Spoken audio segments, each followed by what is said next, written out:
Committee on Financial Services will come to order. Without objection, the chair is authorized to declare a recess at any time. This hearing is entitled the Federal Reserve Semi-Annual Monetary Policy Report. Without objection, all members will have 5 legislative days within which to submit extraneous material to the chair for inclusion in the record. I now recognize myself for 4 minutes for an opening statement. Good morning. I want to thank Chair Powell for joining us today. We appreciate your time and look forward to hearing more about the Federal Reserve's outlook on economic and monetary policy. There's been a lot of rhetoric lately, particularly from our friends across the aisle, suggesting that Republicans in the Congress are steering our economy toward a recession. However, the facts tell a different story. 4 months into the Trump administration, American workers and taxpayers are already benefiting from a strong, resilient economy. The Fed noted that growth is solid, and even former Fed officials have dismissed the idea of a recession this year or is near. Compare that to the previous administration. Under President Biden, Americans endured the highest inflation rates in decades, driven by reckless spending and misguided policy decisions. Now, under the Trump administration, inflation has declined to levels lower than those seen before President Biden's flawed so-called American Rescue Plan, and real wages are finally meaningfully growing again. There's always some economic uncertainty when the United States engages in difficult negotiations necessary to secure more open markets for American goods and services. But that uncertainty is not without a strategy of balanced, lower regulatory costs, pro-growth tax policy, and controls on federal spending, all combined with trade successes offer economic opportunity. One Fed official, Governor Waller, has outlined how a balanced approach combining potential tax rates with targeted tariffs could foster strong economic growth. Let me be clear on that point. We can fight to open markets, break down non-tariff barriers while achieving solid economic growth at the same time. That's President Trump's goal, just as it was for President Reagan in the 1980s. I also want to commend you, Mr. Chairman, the Federal Reserve, for taking positive steps to keep politics out of the Fed, including disbanding 4 internal climate-related committees and making the Fed leaner and more efficient by right-sizing your workforce across the system. These moves reflect a commitment to efficiency at the Federal Reserve. I'm also pleased that Governor Mickey Bowman has been confirmed as Vice Chair for Supervision at the board. Governor Bowman has been a tireless advocate for community banks, and this committee is eager to work with her on policies that enhance our bank's ability to provide greater access to capital and services for our families and businesses across our nation. I look forward to today's hearing, and I yield back the balance of my time. I'll now recognize Mr. Foster on behalf of the ranking member for 4 minutes for an opening statement. Thank you, and I will save everyone a little bit of time. Chair, Ranking Member Waters was unavoidably detained. I'll just say a little bit that the markets have kind of spoken on their confidence in the Trump economy. Probably the single simplest metric of that is that the U.S. dollar is down roughly 10%. Okay, this is not a small thing, and it has caused countries around the world to question the primacy of the U.S. dollar going forward. This is one of the worst market responses, I think, to the chaos that we're seeing, the tariffs that are very destructive to international trade, and just everything that the markets are seeing and trying to suffer through. I know I'm contacted all the time by businesses in my district, manufacturing businesses that can't even start thinking about investing with the level of chaos just from the tariff policy alone. Anyway, there's a long set of things we should be talking about, and I'm happy to save some people some time, and let's get to it. Yield back. Gentleman yields back. I recognize the Chairman of the Task Force on Monetary Policy, Treasury Market Resilience, and Economic Prosperity, Mr. Lucas, for 1 minute for an opening statement. Thank you, Mr. Chairman. Today's hearing will allow us to evaluate the state of the economy and review the FOMC's policy decisions. It's appropriate to regularly take a step back and assess the central bank's performance and its responsiveness to the economic conditions our constituents face back home. This hearing is particularly timely conversation as the Fed wraps up its 5-year framework review, including a thorough look at the consensus statement, communication strategy, and other guiding policies that will have a profound effect on the lives of every American. Many of these topics we'll discuss today we've taken a closer look at in the Monetary Policy, Treasury Market Resilience, and Economic Prosperity Task Force. I look forward to building on these conversations here. One issue that I think warrants special attention is the binding nature of the SLR and ESLR on the Treasury market intermediation. I'm glad to see the Fed is looking into this tomorrow, and I hope we'll see meaningful action soon. Chairman Powell, thank you for being here. It's critically important that Congress and the central bank have an open dialogue. Transparency, accountability, honest communications are pillars of our system's success. I look forward to your testimony on the state of the economy and the Fed's plans for the future. And I yield back, Mr. Chairman. Gentleman yields back. I recognize the ranking member of the Task Force on Monetary Policy, Treasury Market Resilience, and Economic Prosperity, Mr. Vargas, for 1 minute for an opening statement. Thank you very much, Mr. Chairman and Ranking Member, and thank you, Chairman Powell, both for your years of public service and for being here today. Since 1977, the Fed has been tasked by Congress with its dual mandate goals of achieving both maximum employment and stable prices. Unfortunately, this administration has made accomplishing these goals more difficult. In the Fed's most recent summary of economic projections, we see a forecast for slower growth, stickier inflation, and rising unemployment, all of which point to a potential stagflation scenario. Whether it's the president's indecision on trade policy, his hiring freezes impacting the collection of economic data, his ballooning of the deficit to cut taxes for the wealthy, or his name-calling, all of these actions make it tougher for the Fed to do its job. I look forward to your testimony today, Mr. Powell, Chairman Powell, and I yield back with that. Gentleman yields back. Today we do welcome the testimony of the Honorable Jerome Powell, Chair of the Board of Governors of the Federal Reserve System. Chairman Powell, we thank you for taking time to be with us. You'll be recognized for 5 minutes to give an oral presentation of your written testimony, and without objection, your written testimony will be made part of the record. You're now recognized for 5 minutes. Mike. Thank you, Chairman Hill, Ranking Member, and other members of the committee. It's great to be back here today. I appreciate the opportunity to present the Federal Reserve's semi-annual monetary policy report. The Federal Reserve remains squarely focused on achieving our dual mandate goals of maximum employment and stable prices for the benefit of the American people. Despite elevated uncertainty, the economy is in a solid position. The unemployment rate remains low, and the labor market is at or near maximum employment. Inflation has come down a great deal, but has been running somewhat above our 2% longer run objective. We are attentive to the risks on both sides of our dual mandate. I will review the current economic situation before turning to monetary policy. Incoming data suggests that the economy remains solid. Following growth of 2.5% last year, GDP was reported to have edged down in the first quarter, reflecting swings in net exports that were driven by businesses bringing in imports ahead of potential tariffs. This unusual swing has complicated GDP measurement. Private domestic final purchases, or PDFP, which excludes net exports, inventory investment, and government spending, grew at a solid 2.5% rate. Within PDFP, growth of consumer spending moderated, while investment in equipment and intangibles rebounded from weakness in the fourth quarter. Surveys of households and businesses, however, report a decline in sentiment in recent months and elevated uncertainty about the economic outlook, largely reflecting trade policy concerns. It remains to be seen how these developments might affect future spending and investment. In the labor market, conditions have remained solid. Payroll job gains averaged a moderate 224,000 per month in the first 5 months of the year.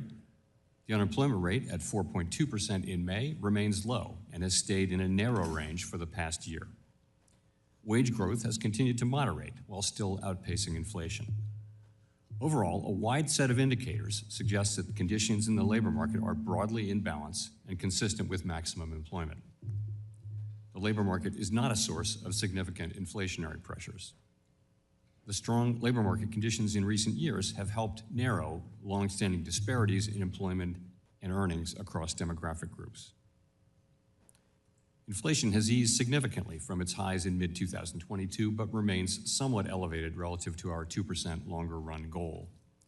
Estimates based on the Consumer Price Index and other data indicate that total personal consumption expenditures, or PCE prices, rose 2.3% over the 12 months ending in May, and that, excluding the volatile food and energy categories, core PCE prices rose 2.6%. Near-term measures of inflation expectations have moved up over recent months as reflected in both market and survey-based measures. Respondents to surveys of consumers, businesses, and professional forecasters point to tariffs as the driving factor. Beyond the next year or so, however, most measures of longer-term expectations remain consistent with our 2% inflation goal. Our monetary policy actions are guided by our dual mandate to promote maximum employment and stable prices for the American people. With the labor market at or near maximum employment and inflation remaining somewhat elevated, the Federal Open Market Committee has maintained the target range for the federal funds rate at 4.25% to 4.5% since the beginning of the year.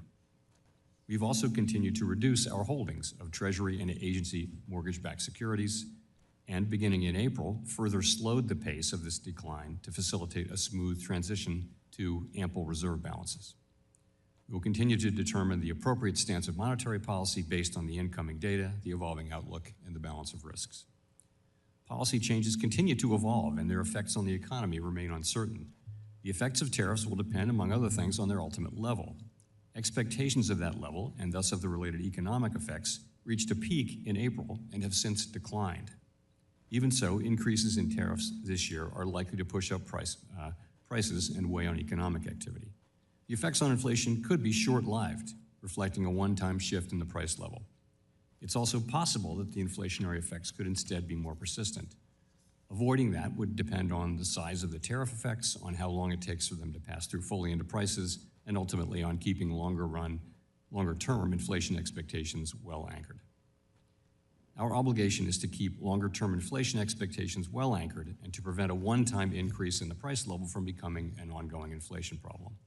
As we act to meet that obligation, we will balance our maximum employment and price stability mandates, keeping in mind that without price stability, we cannot achieve the long periods of strong labor market conditions that benefit all Americans. For the time being, we are well positioned to wait to learn more about the likely course of the economy before considering any adjustments to our policy stance. To conclude, we understand that our actions affect communities, families, and businesses across the country. Everything we do is in service to our public mission. We at the Fed will do everything we can to achieve our maximum employment and price stability goals. Thank you. I look forward to your questions. Thank you, Mr. Chairman. We'll now turn to member questions. I recognize myself for 5 minutes for questions. Over the past few weeks, our Democratic colleagues have suggested the following: after the initial release of the GDP report, the president is driving the economy into a recession. Chairman Powell, the latest FOMC statement described economic activity to continue to expand at a solid pace, and you just reiterated that in your testimony this morning. In your view, is the term recession and the economy growing at a solid pace, are those synonymous with each other? I would say no.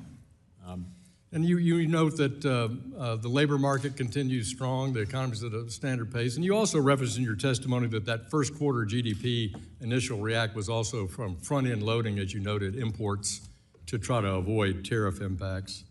Also, I looked at the Atlanta Fed GDP Now model, which forecasts GDP growth for the second quarter of this year at nearly 4%, with core GDP forecast at 2%. Does that Atlanta model suggest a recession to you? No, I would say it doesn't. So in looking at your remarks about tariffs today and then the ones that you made during March and April, I was looking back at a Fed study that noted that up until March, tariffs have already been partially passed through in consumer prices, leading to a contribution of merely 1/10 percentage point increase in core PCE prices.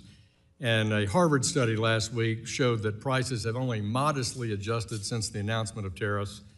Finally, the longer-term inflation expectations remain consistent with the 2% goal. Governor Waller laid out a pathway that allows for rate cuts provided that average effective tariff rates remain close to 10%, or I assume he means 10% or lower.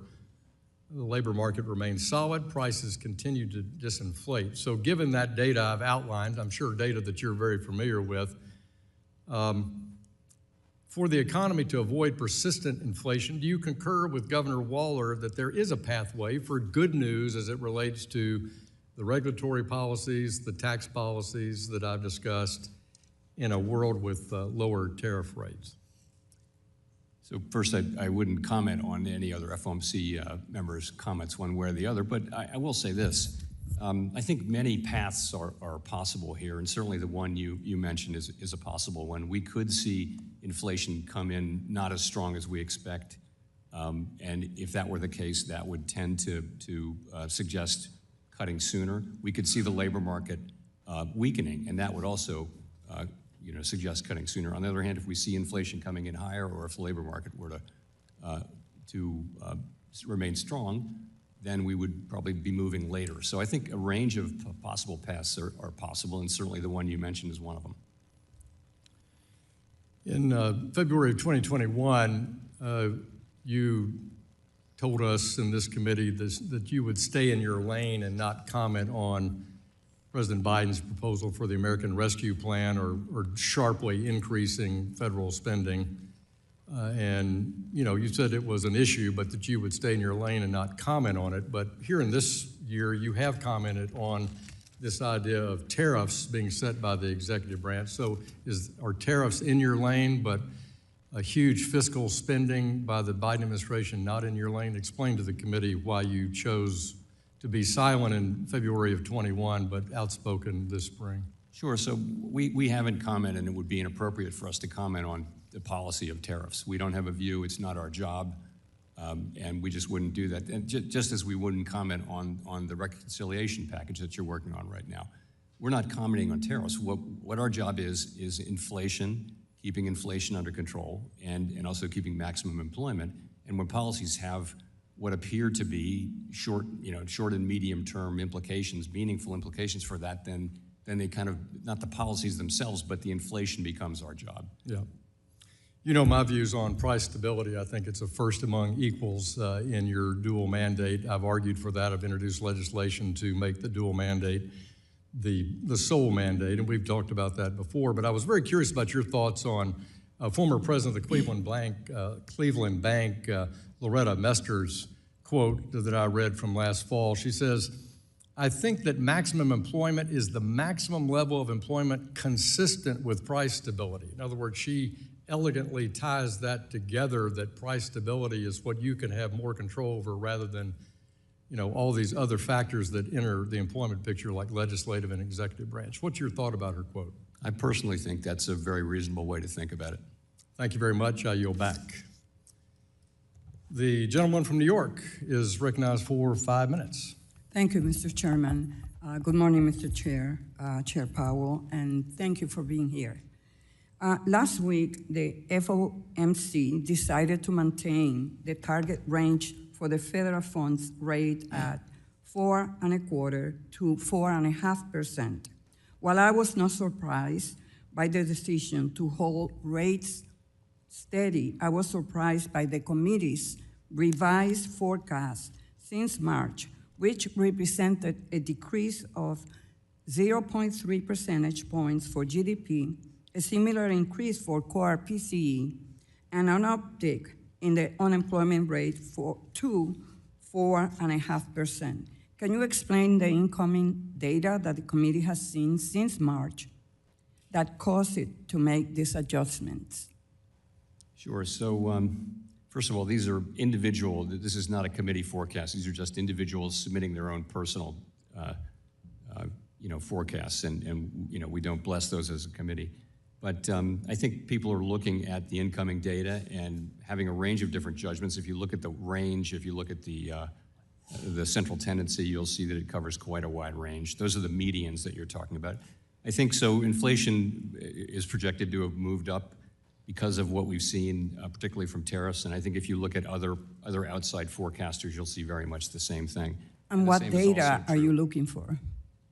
Well, we look at the incoming data on. We look at our own forecast and we ask ourselves what's likely to happen. Monetary policy has to be forward-looking. A forecast is a prediction of what's going to happen in the future. Thank you. In its statement, the committee announced that it will continue to monitor the implications of incoming data and adjust the stand of monetary policy as appropriate. Some analysts predict 2 rate cuts by the end of the year are still on the table. Is this a fair and accurate assumption? And what incoming data will the committee need to see to consider these cuts? So what will what will actually happen with rates is going to depend on the path of the economy, and that's highly uncertain. So I would just say what that means at this moment in time is that a significant majority of the committee, but also there's a pretty significant minority that doesn't agree, but a significant majority feels it will be appropriate to reduce rates later this year. And what that means is that each of those persons who wrote down a cut in rates later this year, they think that there's some state of the world where inflation doesn't prove to be as high, or the labor market weakens, or some combination of those two things, that it will turn out to be more likely than not appropriate to reduce policy rates, subject to great uncertainty. I mean, we will, the story has been evolving, and our thinking has been adapting, and that will continue. Thank you. Chair Powell, although a ceasefire has been tentatively reached in the Middle East, the situation still has the potential to open global and energy markets, especially if the ceasefire is broken, while at this point Iran is seen as unlikely to close the Strait of Hormuz. That decision could change. How is the Fed assessing the current situation and incorporating those assessments as it considers future adjustment to economic projections and its stand on monetary policy? So I think it's too early to know what any economic implications might be, and I would not want to speculate. Like everyone else, we are, of course, watching the situation. Thank you.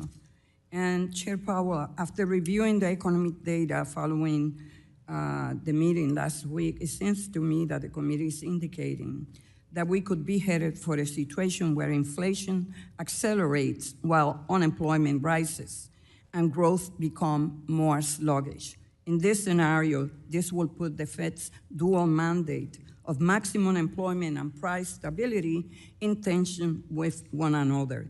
In this scenario, how does the Fed balance these priorities in order to achieve both mandates? So let me say that we're not facing that right now, and that isn't really our forecast that we will face such an issue in a serious way. But if that does happen, then what we do is we look at the two goals and we see which one of them is farther from its goal. Two variables, is maximum employment or price stability farther from its goal, and we prefer the one that's farther than its goal. And then we also ask ourselves, how quickly will they return to goal? It's a very difficult situation for any central bank, and I would say again, we're not in that situation right now. Thank you, Mr. Chairman. Yield back. The gentleman's time has expired. The Vice Chairman of the full committee, Mr. Heising of Michigan, is recognized for 5 minutes. Thank you, Chair Hill and Chair Powell. Good to see you again. I got a lot to cover, so we're going to try and keep this concise. But following up a bit on what Chair Hill had been talking about, you had said in January 29, 2025, quote, "We don't know what will happen with tariffs, with immigration, with fiscal policy, and with regulatory policy." I would add energy into that, by the way. "We need to let those policies be articulated before we can even begin to make a plausible assessment of what their implications for the economy will be. This is no different than any set of policy changes at the beginning of the administration." However, December 18 of 2024 at the FOMC press conference, you noted, and I'm paraphrasing, that some Federal Reserve officials began to incorporate preliminary conditional estimates of how fiscal policies might impact the economy into their forecasts.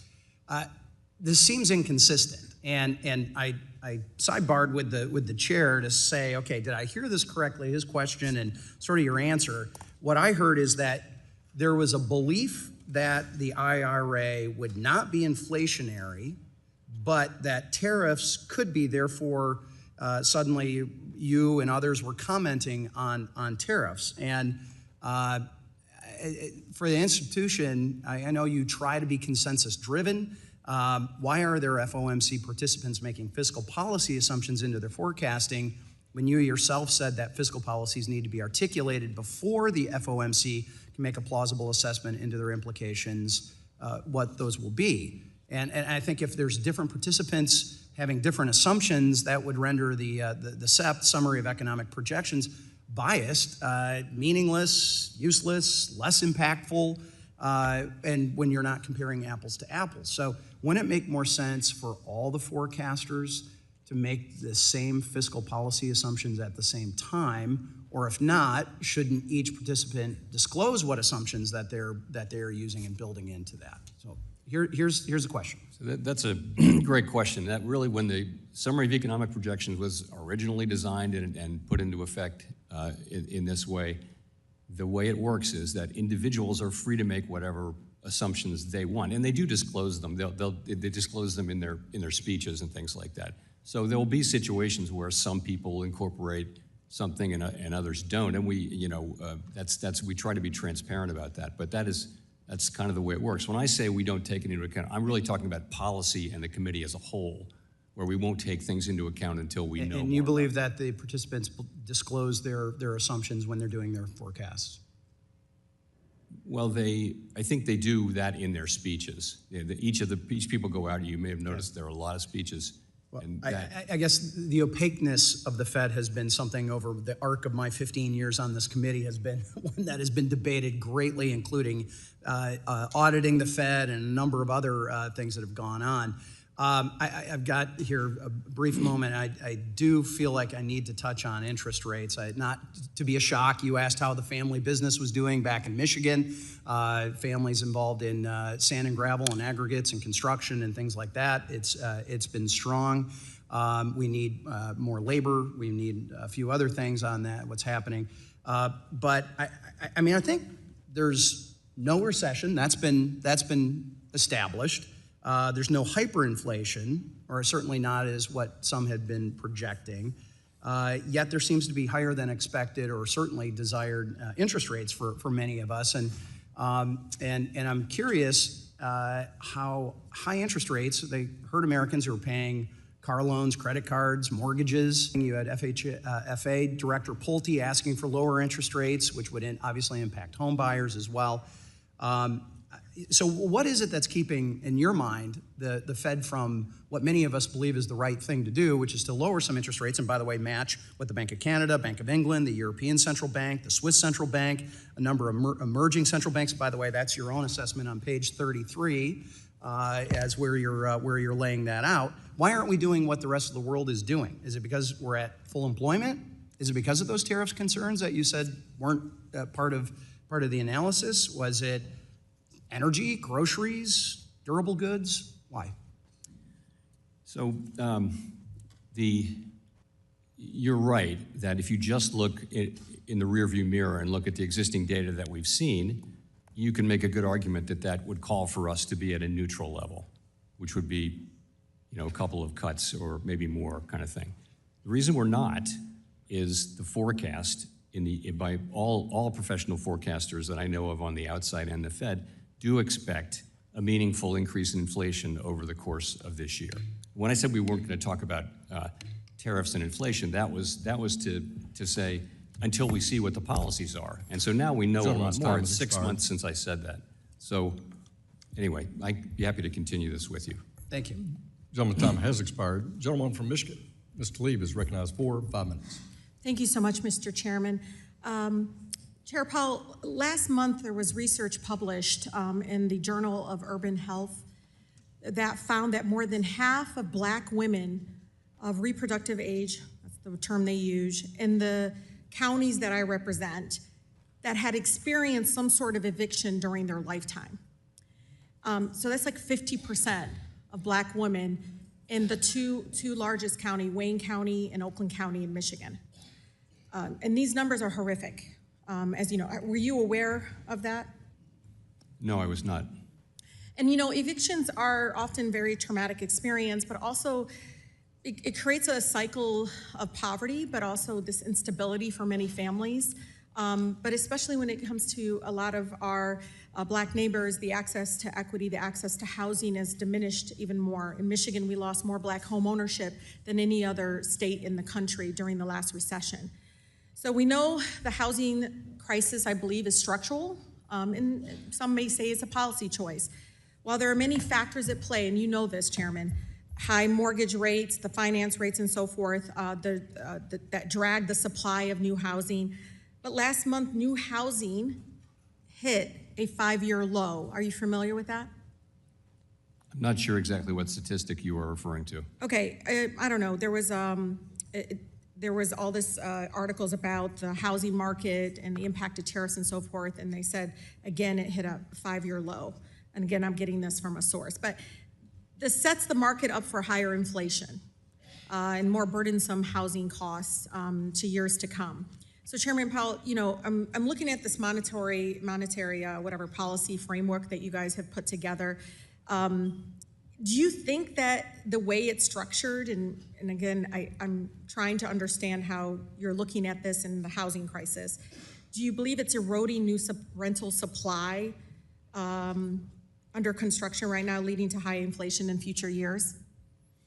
So I think there are two things going on quickly. One is just there's a longer run shortage of housing in the United States, which there's nothing that the Fed can do about.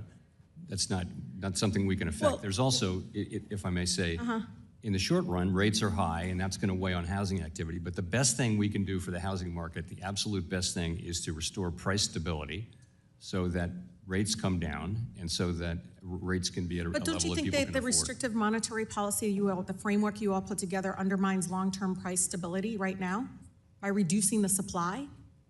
No, I mean, I think But it restores price stability. The point of higher rates is to... So you don't think the higher rates is impacting future supply of housing? So I think what that does is, I think interest-sensitive sectors like housing are very much directly affected when we cut rates or when we raise rates. That's right. But that's part of the mechanism for restoring general price stability. So keeping the high interest rates does not impact future supply of housing? It does not, you know, over the long... I need to go back to talk to over the long women run, that the Fed study... will not be, our policy will not be a driver of longer run housing supply in the United States. Okay, let me ask you, what is the difference? And I'm honestly confused. I want to learn here, and I'm sure people listening to this want to learn. What is the difference between demand-driven rent inflation and supply-driven rent inflation? Like, you guys use these terminology. What is that? How do I communicate that to the public? What is the difference between supply-driven versus demand-driven rent? You know, those are not terms that we use particularly often. What's supply-driven formula? That would mean that, you know, that there's not enough supply to meet demand, but at the same time, it also means there's more demand than there is supply. So are you guys ignoring that? No, but as I said again, our policies will not affect in the long run. No, I'm being either serious, demand 'cause I or see somebody supply behind you in kind of housing. I'm being serious, y'all. We're talking about a housing crisis that is getting worse right now because we're not paying attention to future instability that the current rates, and you can raise your eyebrows and all this stuff behind. I don't know. I mean, do you understand? Like, I come from a community right now that I believe is now being impacted by the current framework that you're putting together, that I do feel like is going to be long-term effects on the housing crisis, and you're ignoring it. No, we're not, actually. We think the very best thing we can do is to fully restore price stability at the aggregate level. That will be the best thing for homeowners and for home builders and everybody else. That's in the long run, that is the single thing that Congress has assigned us to do. But you see where I'm coming from. It is impacting future supply of housing, right? Not in the long run, no. Okay. Well, Gentlewoman's Mr. time Chair, has thank you. expired. The gentleman from Wisconsin, Mr. Stile, who's also the chair of our subcommittee on digital assets, financial technology, and artificial intelligence. You're recognized for 5 minutes. Thank you, Chairman Hill. Thank you, Chairman Powell, for being with us today. I want to dive into 2 actions the Fed's recently taken to get a little additional color on. Yesterday, the Fed announced that reputational risk would no longer be a component in bank exams. I viewed that positively. I viewed the reputational risk as often being a catch-all for political bias. I think it's positive to depoliticize bank exams and instead focus on the core and measurable risks. Could you provide color as to whether or not any new information came to light that led to the decision of the Fed to remove that yesterday? I'm not aware of any new information. No, we just think it's the right thing to do, and of course made an announcement on Monday under Vice Chair Bowman's leadership. Why would it not have been done previously if it's the right thing to do? I agree with you, it's the right thing to do. Why was it? Any timeline as to why that was done yesterday versus previously? No, I think this is a problem that we came to understand as a problem over the course of the last couple of years, and began considering what's going on here. We're hearing a lot of reports of debanking and that sort of thing, And over the course of really 2024, came to the view that this was a serious problem that we need to address, and we've said that publicly, and now we're doing this, and so are the other agencies, by the way. I appreciate you taking that action. I do agree that there were real political bias in some of those exams, in particular as it related to regulated entities engaged in the digital asset space. Let me shift into the digital asset space if I can.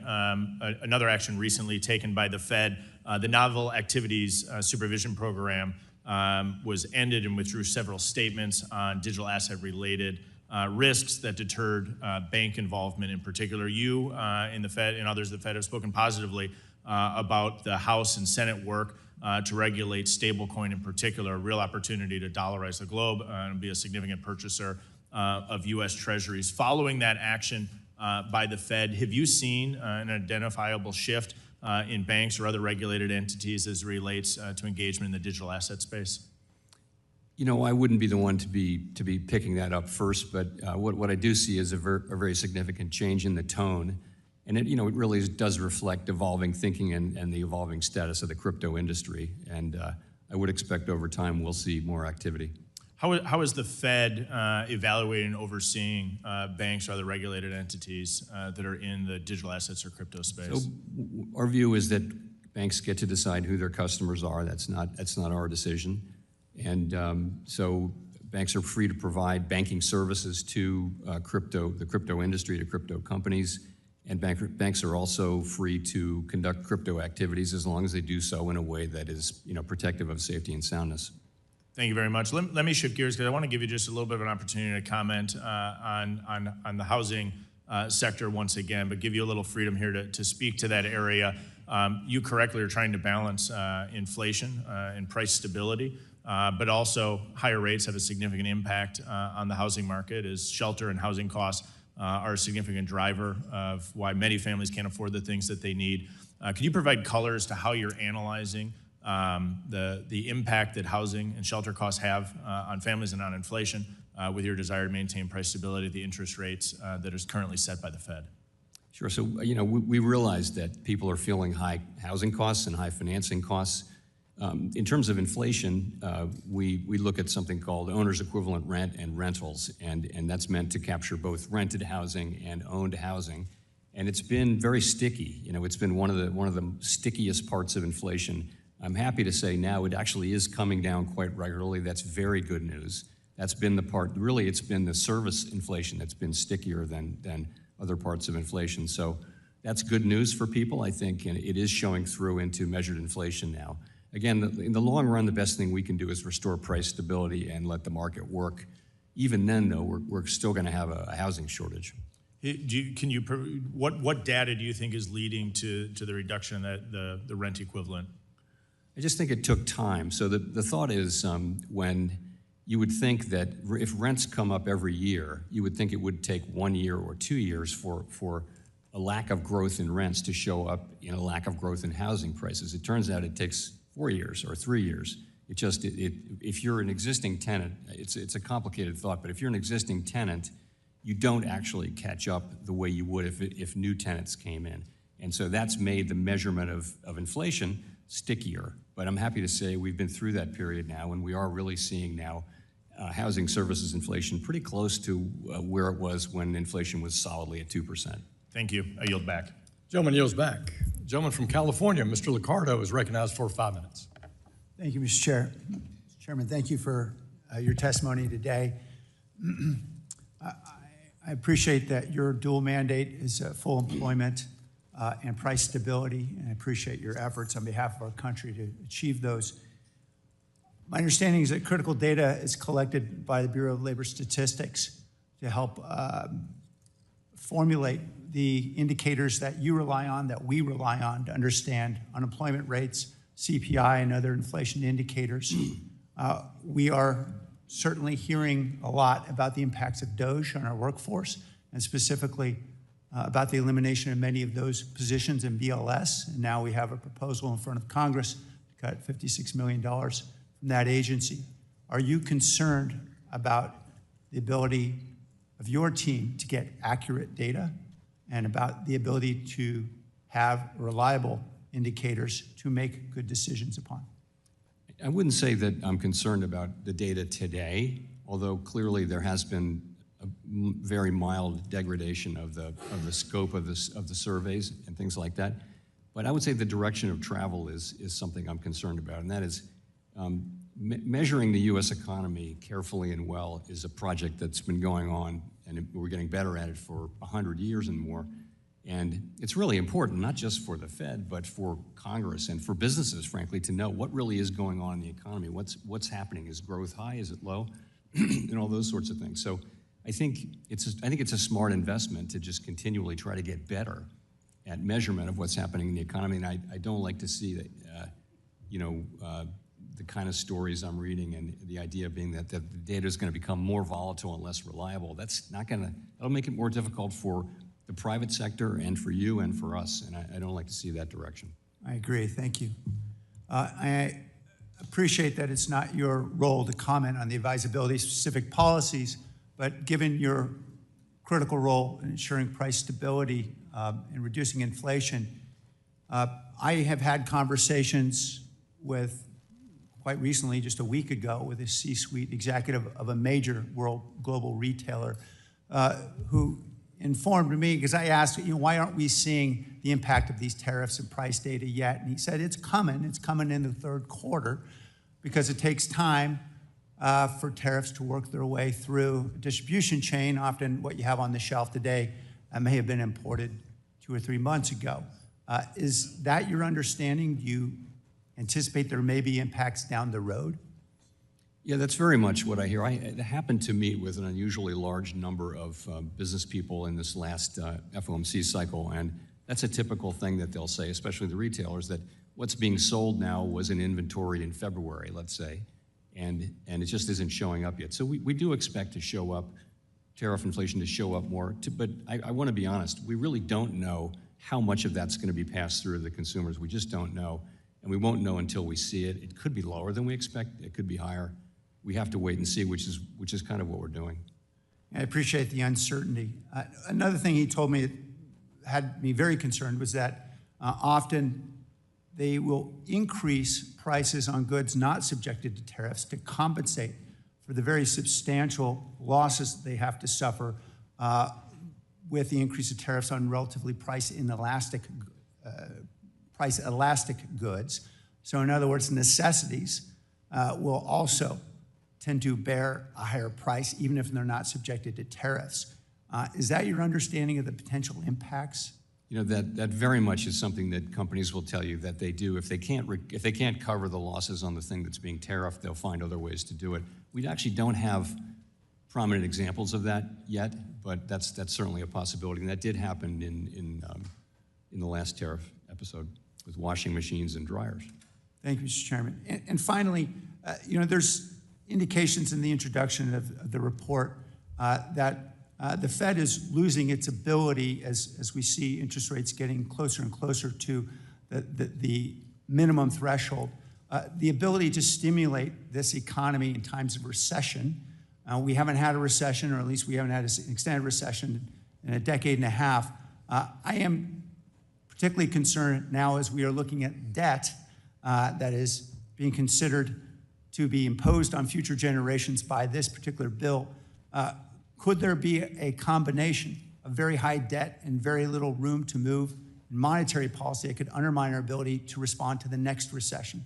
So we faced that issue quite a bit in the era of very low interest rates, but we're at higher levels of interest rates now, so there's significantly more room to cut than there was then. Thank you. Gentleman yields back. Gentleman from Wisconsin, Mr. Fitzgerald, you're recognized for 5 minutes. Thank you, Chairman. Chairman Powell, thanks for being here today. Appreciate it. I want to go back to something we had some brief discussions about this in the past, but in September of 2024, with core inflation still being above target and the labor market was holding steady at the time, the Fed made a decision to cut rates by a full 0.5 percentage point. It kind of raised some serious questions as to whether or not the data truly supported such a move at that time, and I think some of us were surprised that it was a full 0.5%. So Can you revisit that again, what the Fed was thinking at that time? Because it seems to be somewhat of an enigma now. It stands out as, why was this done? Why was the 0.5% done at that point? I'd be glad to. So, first of all, actually the inflation and employment readings were very similar then to what they are now. They weren't terribly different, a tenth or two. Right. But the difference then was, you mentioned that the labor market was stable. It wasn't. The unemployment rate had actually gone up almost a full percentage point. I was very clear about this. We were very clear about it in real time too.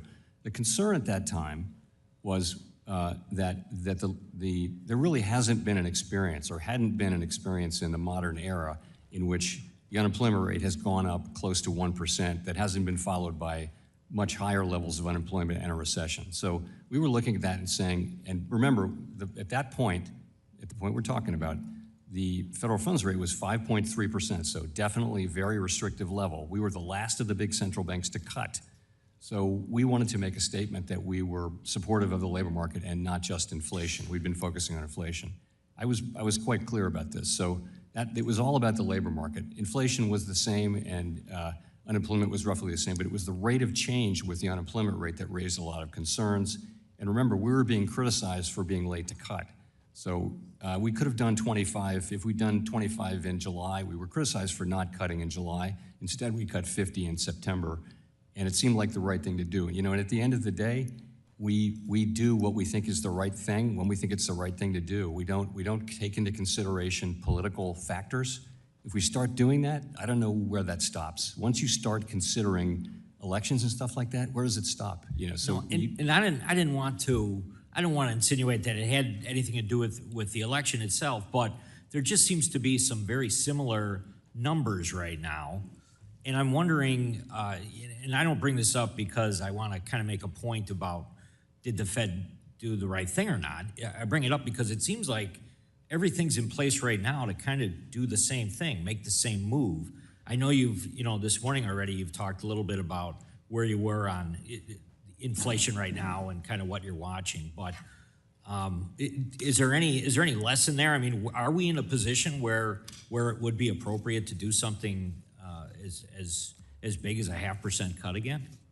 Well, look, as I said earlier, if you just look at the basic data and don't look at the forecast, you would say that we would have continued cutting. The difference, of course, is at this time, all forecasters are expecting pretty soon that some significant inflation will show up from tariffs. Now, and we can't just ignore that, but we're not. We're just saying let's wait and see more. That's all we're doing. And if you will have noticed, a substantial majority of the committee has written down rate cuts in the remaining 4 meetings this year. So it's just a question of being prudent and careful. But at a time when the labor market is still strong, we don't see weakness in the labor market. If we did, that would change things.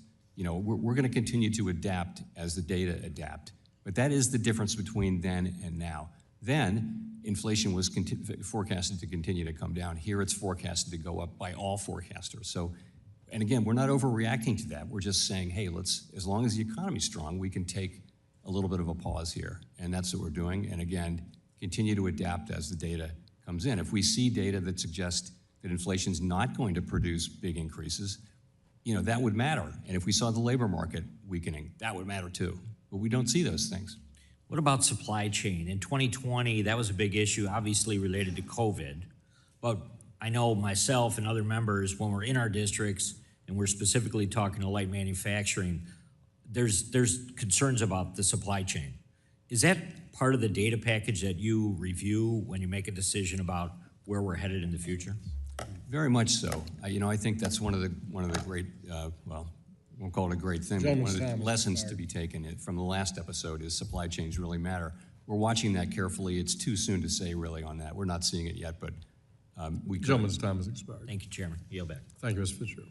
The gentleman from New Jersey, Mr. Gottheimer, you're recognized for 5 minutes. Thank you, Mr. Chairman. Chairman Powell, as a member of the Intelligence Committee, I'm deeply concerned about the threat of Iranian cyber attacks on our financial system as retaliation for our strikes on their nuclear facilities. In its cybersecurity report last year, the Fed acknowledged that critical infrastructure, including financial services, is at risk with rising geopolitical tensions. Iran has a history of targeting American infrastructure companies and financial institutions and banks. which could obviously threaten and cause economic damage. What actions is the Fed taking now to monitor and defend against Iranian or proxy cyber threats targeting our country's financial institutions? So we're in touch with the other regulators and the parts of the government that work on cyber, as you know, and we're in touch with the banks to say, for people to be on the alert for things like that to happen, and also we're on the alert because we're a target as well. So you're right to raise it. It's a big issue, and Do you feel like you have the resources right now to be prepared for that? Yes, I mean I think we do.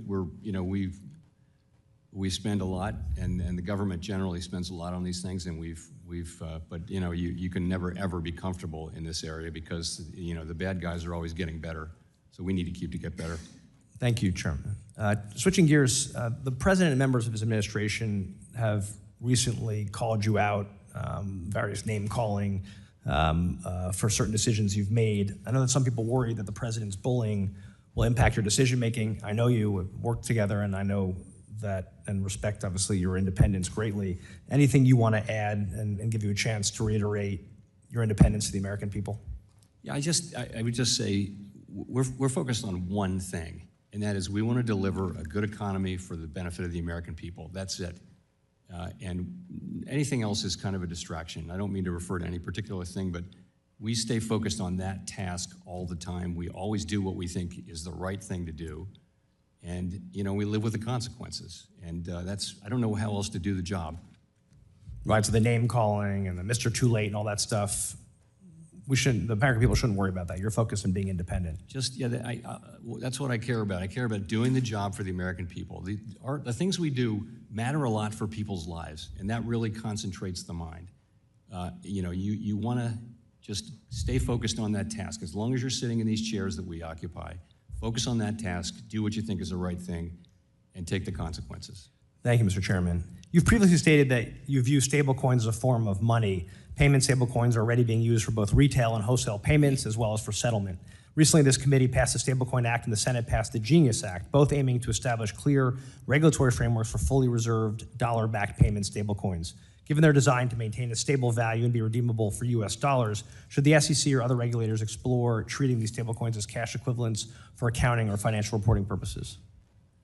So let me say, I think it's a great thing that bills are moving. We need a stablecoin framework on that particular issue. I don't have a view for you. I can come back to you on that. I'd be grateful. Thank you. High rates have also caused, as we've discussed, the cost of paying off our nation's debt to skyrocket. The CBO estimates that interest payments will cost the U.S. $1 trillion in fiscal year 2026 and continue to rise to almost $1.8 trillion by FY 2035. How do you see us continuing to be able to afford to pay off our debt at this rate? And as the U.S. continues to borrow, how does that impact your decision to keep or cut rates? Obviously, foreign countries like Japan, who are significant buyers of our bonds, have started decreasing their purchases significantly. Other internal pressures worldwide are having that impact. Are you worried about this global issue? Fiscal policy and it really is not our job, and it's not something we take into consideration in making monetary policy. That's really elected people's jobs, and I would add that for some time now, the U.S. federal fiscal policy has been on an unsustainable path, and I'll limit myself to that. Last question. Last week, you chose to keep rates steady, and families in our state, as you'll hear from a lot of people today, are really struggling with the higher cost of borrowing and putting off bigger purchases on things like cars and homes. As a result, their wallets being crushed by these price hikes and obviously the president's tariffs. What do you have to say to Jersey families who are struggling with higher costs, and how you look at how they should forecast themselves for their own families? We're committed to returning inflation sustainably to 2% and keeping it there in the long run. And what we're doing now is we had cut rates by 100 basis points, so they've come down quite a bit. And when the time is right, I expect that will continue, and that will depend on economic factors, in the coming months for starters. Thank you. I yield back. Thank you, sir. Gentleman yields back. Gentleman from Nebraska, the chair of our Housing and Insurance Subcommittee, Mr. Flood, you're recognized 4 or 5 minutes.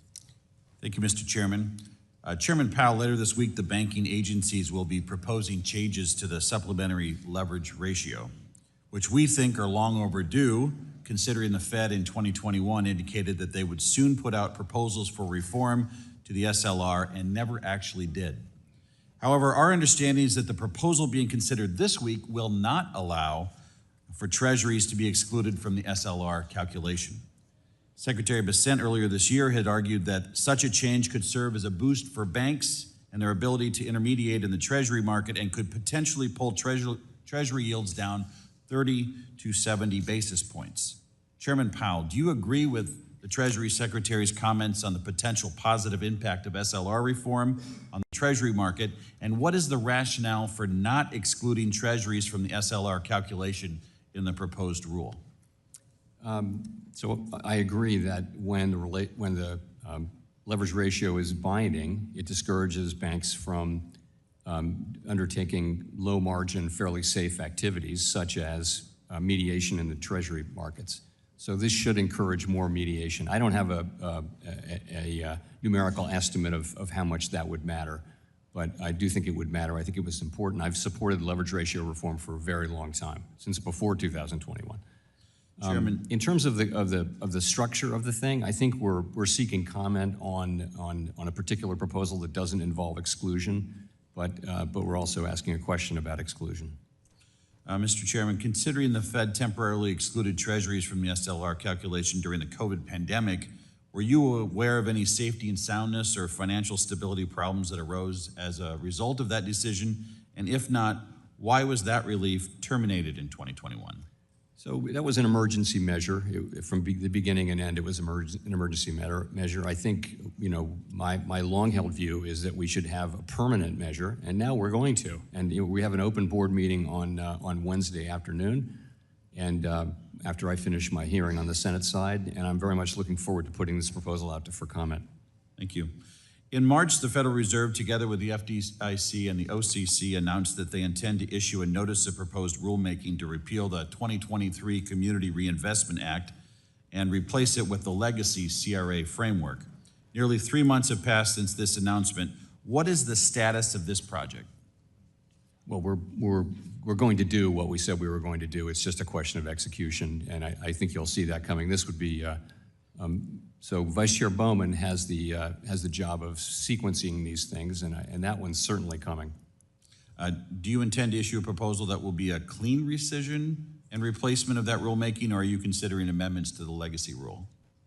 I honestly don't know. We'll come back to you on that. Okay, so we should know more later this week? We might, yeah. Okay. Finally, I'd like to build off of what Congressman Stile asked previously on the Supervision of Novel Activities program. Do you feel any changes could be made to it to encourage innovation, and do you anticipate any such changes to the program?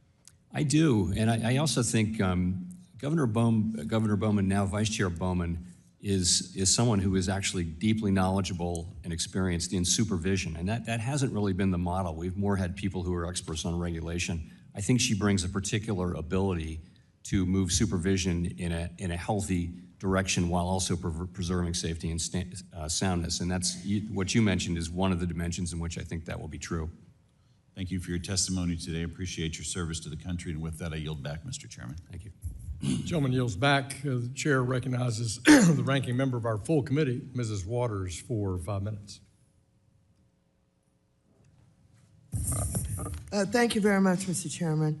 Chair Powell, I appreciate that despite the repeated attacks by the president and his cabinet on you personally, that you stood your ground and you did not bow to pressure from Trump, especially given the current state of economic uncertainty due to his policies. Last week, the Fed held interest rates steady. Afterwards, you said that you and other experts continue to expect a meaningful amount of inflation due to Trump's tariffs. You said that it may take some time for the tariffs to work their way through the supply chain, but that you found, and I quote, many companies do expect to put some or all of the effect of tariffs through to the next person in the chain and ultimately to the consumer, quote, end quote. So while the president may try to claim other countries pay these tariffs, can you confirm that it is indeed consumers and businesses in the United States that will bear these costs? So it can be anybody from the exporter, the importer, the retailer, the manufacturer, or the consumer that winds up paying these tariffs. In the beginning, it will be the importer that pays the tariff, but ultimately it will be spread out among those five, each of which will try very hard not to contribute, but in the end, the tariff will be paid. And you know, all of the data suggests that at least some of that will fall, not all of it, but at least some of it will fall on consumers. Well, you indicated it may take some time for tariffs to work their way through the supply chain. Would you elaborate on this, including when is it that we can see negative impacts to inflation from Trump's tariff policy? So, you know, the things that are being sold at retail now, they might have been put into inventory before the tariffs in February or March. So we think we should start to see this over the summer, you know, in the June numbers and in the July numbers. And if we don't, I think we're learning here. If we see less pass-through, there aren't historical experiences we can consult here, really. So it may turn out that the pass-through is less or more than we think. And I think we're going to be learning. You know, we'll get a number for June. You know, an inflation number for June. We'll learn something then. We'll get it for July as we go through the summer. We should start seeing this. And if we don't, I think we're perfectly open to the idea that the pass-through will be less than we think. And if so, that'll matter for our policy. Well, you know, I've been talking with a lot of my constituents about these tariffs.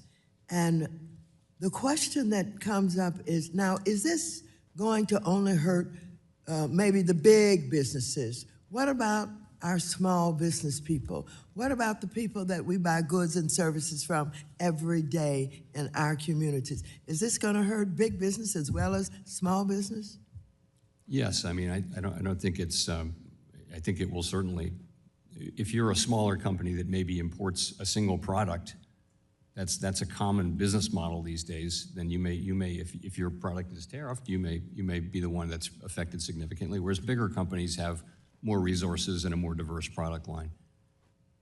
Why do you think you can resist the president basically telling you what to do? What gives you that authority?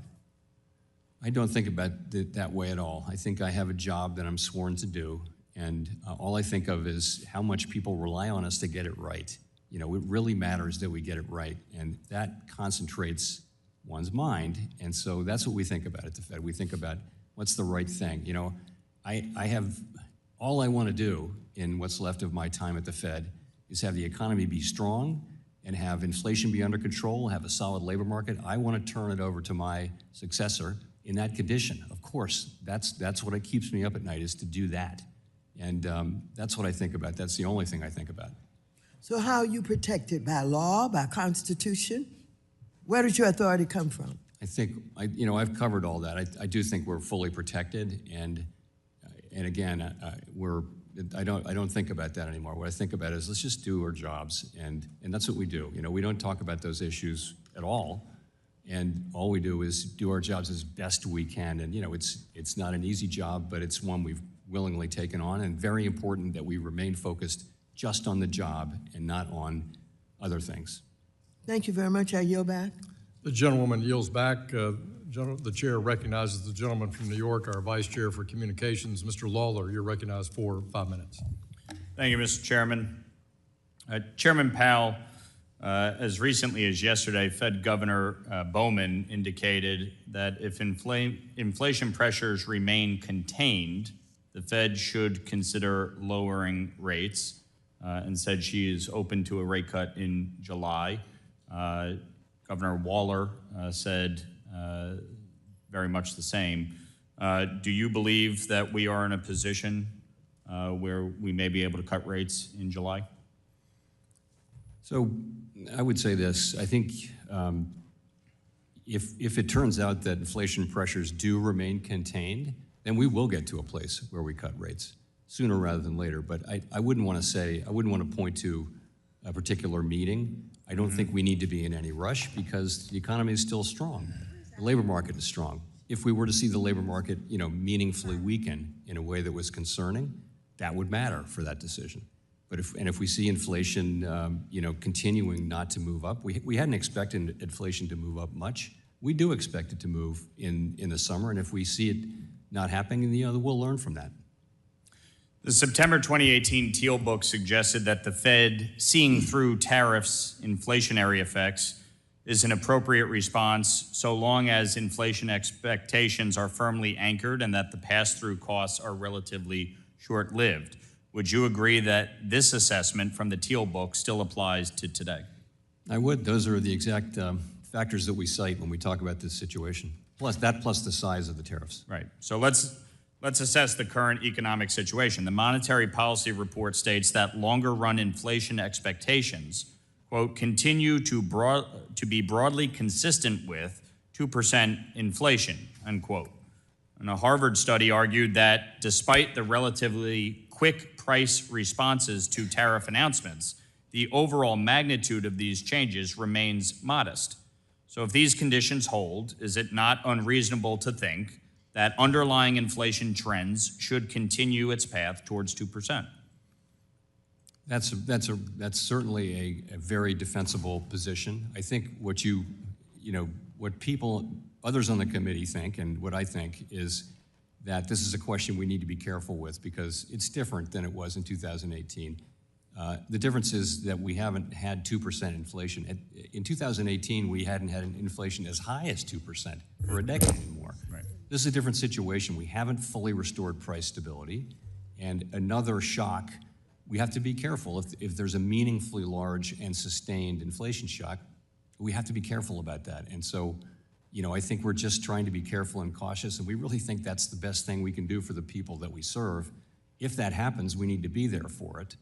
And so, we're in a difficult situation in deciding exactly when to move. But again, if we continue to see inflation come in, and not prove up at the higher levels than we expect, then that would matter for our decision making.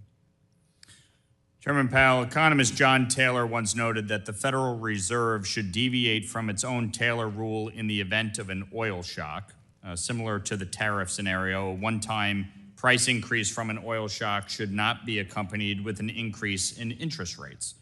Do you agree with that assessment? I generally do, yes. Previously, you said that if you wait for inflation to get back down to 2% to cut rates, you are already too late. You also said in November 2024 that inflation was on a sustainable path to 2%. Given that the FOMC believes that interest rates now are moderately restrictive and that an oil or tariff shock may not impact underlying inflation in a significant or meaningful way, because as the Monetary Policy Report established, inflation expectations are firmly anchored, what is the reason not to cut rates? Well, it's uncertainty about the size and potential persistence of the potential but highly uncertain inflation from tariffs. By the way, we have 5 Taylor rules in the Monetary Policy Report. 4 of them say that the policy rate is in the right range, and the other one calls for a hike. Right. Just for the record. Well, back in the beginning of the Biden administration, okay, when we talk about inflation, they increased federal spending by $2.5 trillion each year. $5 trillion in new spending. That's what gave us inflation, by printing all of this new money and borrowing, and yet you did not respond to that by raising rates. In fact, you were late to raise rates. And now, again, we see a situation where you are late to cut rates. That is the challenge here. Gentleman yields back. Chair recognizes the gentleman from Georgia, Mr. Scott, for 5 minutes. Thank you, Chairman. Chairman Powell, to the best of your knowledge, has President Trump put forward a coherent tariff policy? Is that your opinion? That is not a judgment for me to make or to discuss. Well, what do you think? Sir, it would be inappropriate for me. You're I running don't comment our on the president's words or the president's policies. Does the president, in your opinion, does he have a coherent tariff policy? You ought to have an opinion on that. You run our economy. This is your bailiwick. Do you think he's got a good policy? Answer me. I would never comment on the President of the United States in that way. All right. What do you think our policy should be? We play no role in either establishing or commenting on tariff policy or fiscal policy for that matter. It's not our business. We have a specific mandate. We try to stick to it. Let me tell you something, Chairman. In my state of Georgia, I got the fastest growing trade group down there. The Port of Savannah is indeed our nation's fastest growing party, and it's rising even more. The cost, the expenses, our business community is suffering. And I want to know what you think of our tariff policy. What do I tell my people? What do we tell the American people? And you're a good man. I want to know the answer to this question. I want to know how you feel. This whole tariff question, it's a tax increase. It's running people out of business. What do you think about that? Give me some sort of answer. Do you think anything about our tariff policy? Don't you feel you have a responsibility here? Are you afraid of President Donald Trump? Why don't you deal with this? Because our economy are suffering in a mighty bad way. And I've got to represent my constituency. And they are, let's take Georgia's agricultural sector, mostly pecans and poultry and cotton exports. They've been hit hard by retaliatory tariffs from key trading partners like China. Why are you running away from the tariff fight? Give us some understanding of that. Honestly, this is just not our role. We are not a an institution that comments on or analyzes decisions that the president makes, or the things that he runs for office on and is elected on and then does. We don't. That's just completely out of our lane. It's really inappropriate for me to have any comment on that. I'm sorry to say, Mr. Scott. We're having these regional disruptions. Our economy is in a bad way. And I want to see you and the president. You got to get together on this. We got pecans in Georgia. We got peanuts. We run the biggest group. We got the fastest growing trade mechanism in the Savannah Port Authority. We're crushed in Georgia. My business folks are coming to me on it. I got to get some answers from you. What do I tell them that the Fed chairman feels about their experience in this tariff? I think we need to get you and the president together. Gentleman's time has expired. Appreciate the gentleman from Georgia. The gentlewoman from Florida, Ms. Salazar, is recognized for 5 minutes. Hi, thank you very much for being here. Appreciate your time, and my name is Maria Salazar. I represent the city of Miami, which is one of the cities most composed of Hispanic Americans and people that adore living the American dream. So putting that into context, I wanted to ask you a few questions about the labor force. We agree with what the President Trump is doing, or what the administration is doing in deporting illegals, criminal illegals, We do not want Agua. We don't really want people who have committed any type of crime, even more if they are illegals. And, but we do know that unfortunately what's happening right now after 6 months of being, Mr. President being in office, that we're losing thousands and thousands of workers, what the ICE leadership has called collateral damage. And most of those people are working in 3 main sectors: construction, hospitality, and agricultural. Even the president said the other day in a tweet that he understands that those hands are needed. We're talking about 15% of the economy: construction, hospitality, and agricultural. So my question to you is, what is the growth effect on the economy if this type of removal of hands being removed from those 3 main top sectors? So immigration is another area where nobody put us in charge. We're not, Congressional Budget Office and other agencies can make assessments like that. We do have a role to maximize employment, but we take immigration policy as we take it as it comes. What it's obviously done is it's really reduced the amount of growth in the labor force. And so at the same time, demand for workers has been coming down as well. Because they've been coming down at about one drop at a time. Reduce the growth. Why don't we talk a little bit more? Because we want to continue growing. We're the #1 economy in the world. We need to continue growing. So you're saying that what's affecting the growth? Well, there are 2 things that affect growth. One is growth in the labor force, more people working, and the other thing is productivity. How much do they produce per hour worked? And when you significantly slow the growth of the labor force, you will slow the growth of the economy. But I think, again, it's not for us to have a view on immigration policy. No, I understand. I was just my comments, but you do agree that if we don't have those hands, then we don't grow. I think that growth will slow, and actually is slowing this year, and that's one of the reasons. Well, we don't like that.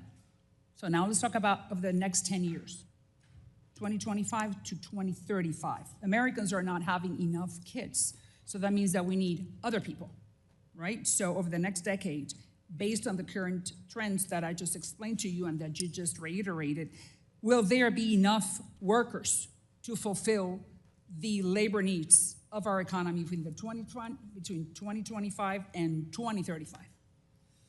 So I think labor economists do observe the phenomenon you're talking about, which is demand for labor going to be met by the domestic population, the native-born population? And the answer appears to be probably not over the next 10 years. And then what about if we do not have that labor force over the next 10 years? What happens? So many things will happen. You can see a big increase in productivity, which would mean we don't need as many workers. For example, artificial intelligence could be implemented in a way that creates widespread productivity gains. I wouldn't count on that, but it's a possibility. You would not? You would not count on that? I wouldn't count on it. You would not? No, I think there'll not? be gains because with productivity enhancing things, they typically take longer to be implemented, and then it takes a while for the gains to be shown. I think in the case of artificial intelligence, those gains are coming, but they may take longer or be less in the beginning than expected. And during the time that those changes happen, then what happens? Our economy doesn't grow. Is that what you're saying? Yes, but those who make immigration policy are entitled to weigh these factors. We can report on what happens, but it's really not our job. I understand it's not. I just want to hear what you're thinking, what's your expertise based on those immigration laws that we're implementing right now. The last one, because I only have 30 seconds. Do you think that with everything that we have talked about, do you think that we can continue remaining, or the United States economy can continue being the #1 economy in the world, and that we could compete if we were to have the immigration laws that we have right now?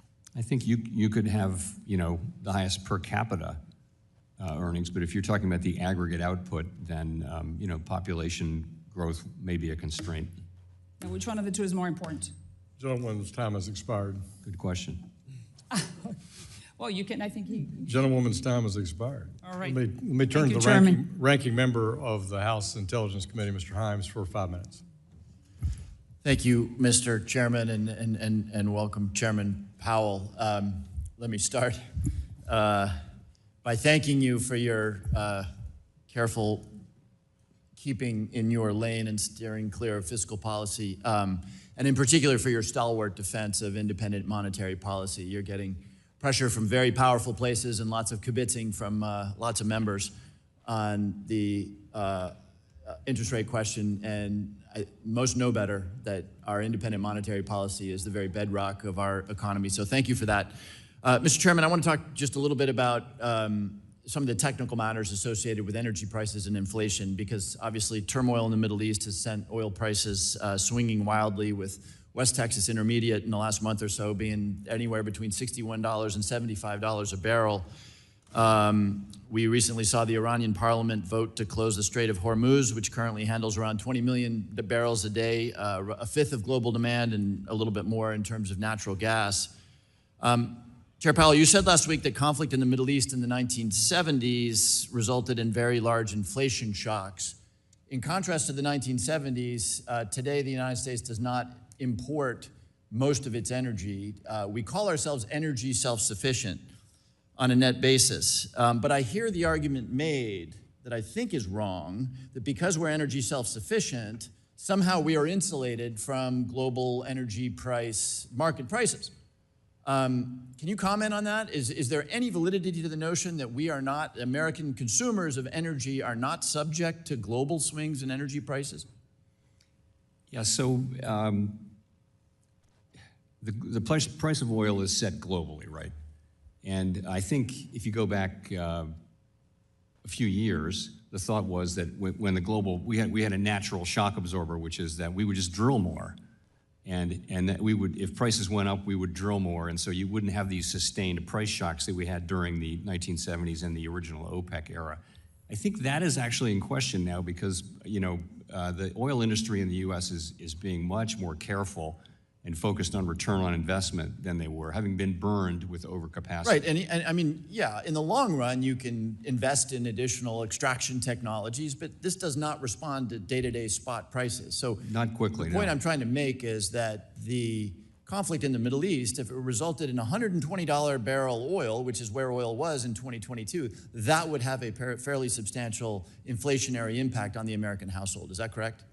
We would certainly feel that, and as we've discussed earlier, there's a lot of lore around looking through oil price shocks, but that depends on the facts and circumstances. What, as a technical matter, we tend to refer to CPI, which is a basket of goods, and we measure the price changes. Roughly speaking, what percentage of that basket is comprised of energy? I don't have that on the top of my head. It's much less than it was, of course. And oil consumption is much less than it was in the 70s as a percent of GDP. But energy includes natural gas and gasoline and that sort. It's a meaningful portion of the yes, although of course we have more natural gas than we have so much natural gas, so that'll always be there for us. So none of us can predict what's going to happen in the Middle East in an hour, much less in a week or a month or a year. But as a technical matter, at what price for a barrel of oil does the American household begin to feel inflationary effects? So we're at $75 a barrel roughly right now. At what price point does the American household begin to feel some inflationary effects? I don't want to throw out a number. I think we're frankly, it's too early to say that something like that's going to happen, and I know you know that, but I wouldn't want to throw out a specific number. If prices went up materially, people would feel that. Okay. Again, I think if I look at the data here, WTI per barrel, about $120, it peaked at about $120 in 2022. What do your models suggest would occur to inflation, and how would it influence the Fed's thinking should we be back at $120 a barrel? Well, let's just say there's a big price spike in that range. So, we would look at that and we would ask ourselves, we look at the overall situation, we would ask ourselves, should we react to that? So, for example, during what we called the Arab Spring back in the early teens, oil prices went up a lot, and that went into the price, and there was a discussion, and I think the right answer was to look through that. The question you'd be asking to yourself, because by the time you react, the price comes back down. I think the question today would be, is the situation different, and what would be the implications of those differences? Gentleman's time has expired. I thank the gentleman from Connecticut. Chair recognizes the gentleman from North Carolina. Mr. Moore, you're recognized for 5 minutes. Thank you, Mr. Chairman. Chairman Powell, I want to touch on international standard-setting bodies like the Basel Committee on Banking Supervision. Their goal is to promote better harmonization for global capital flows and regulatory standards, but the Biden administration's implementation of Basel III endgame demonstrated the pitfalls when the U.S. is a follower instead of a leader in the international arena. That's why both Democrats and Republicans shot down former Vice Chair Michael Barr's proposal, which made capital less acceptable and put U.S. firms and businesses at a global disadvantage. Do you agree that the United States should only implement international standards in a way that is consistent with our own domestic legal and regulatory scheme? I do. I appreciate the Federal Reserve's announcement yesterday to end the use of reputational risk during banking examinations. This supervisory practice was used as a tool to pressure banks to refrain from offering financial services to politically disfavored individuals or industries. What further steps is the Federal Reserve taking to help usher in these changes, such as ending examination practices that informally encourage banks to close certain accounts without written justification? So we're developing, I should say Vice Chair Bowman is developing a range of policies that will help in that area, and I should let her speak to it. But as you know, we've eliminated reputation risk largely in a thoughtful way from those things. I think we became more aware of that problem over the course of last year, and like the other agencies, decided to move away from that. We're very conscious of the fact that we shouldn't be telling banks who they can lend to, that that's a decision for them in the private sector. Let me ask you this, how are you ensuring, though, that like the frontline examiners are aligned with this new direction and not continuing with any past practices? You know, I will say that is the ultimate question, is will the, and I think they will, and I think as a former bank examiner, Vice Chair Bowman is actually very well positioned to engage with supervisors and in a way that someone with experience can do successfully, whereas if you don't have that experience, I think it might be harder. Thank you. You know, Secretary Bessent recently announced a drive to change the culture of supervision through improvements to examination procedures, enhanced compliance with those procedures, and more realistic processes for appealing supervisory findings. That includes defining unsafe and unsound by rule using more objective measures rooted in financial risk. Do you support this initiative, and will we be seeing further rule changes at the Federal Reserve to achieve this goal? So I like the sound of all that. I will say on issues of supervision, Vice Chair Bowman has significant authority, and also she's got the background and the understanding, and the first thing I would do is I would ask her what she thinks about that. Just sort of a changing direction on a couple of questions. During the volatility in the Treasury markets last April, some have speculated that foreign investors were dumping Treasury securities. Since then, though, recent data has showed that foreign investors holding of U.S. Treasuries held close to a record high in April. Does this data show that Treasury's safe haven status and the dollar's global reserve currency status remained strong while the administration conducted trade negotiations? I would say yes to that. I think we need to be careful about these narratives that pop up quickly. I mean, we're the world's reserve currency and the world's greatest democracy, and I think the dollar is always going to be, for a long time, is going to be the reserve currency and the place where people want to be. Let me ask you this. Do you believe there's a possibility that Treasury markets will crack, just as Jamie Dimon has recently warned at the Reagan National Economic Forum? I don't want to say things like that. I don't think that's something that's happening. Treasury markets are functioning well and normally, and they did function through a period of pretty substantial stress. And as you pointed out, Mr. Moore, that they're focusing well now. Thank you. With that, I yield back. And actually, if Ms. Salazar is still here, I'll give her my remaining time. If not, I yield back, Mr. Chair. Gentleman yields back. The chair recognizes Ms. Williams of Georgia. You're recognized for 5 minutes. Thank you, Mr. Chairman, and thank you, Chairman Powell, for being here. It's been a while since I've had the opportunity to ask questions sitting at the bottom of the room, but I am happy to have this conversation today because the last time we talked, last July, I mentioned that combating economic inequality is a critical part of the Fed's dual mandate, and that is something that I am deeply, deeply interested in.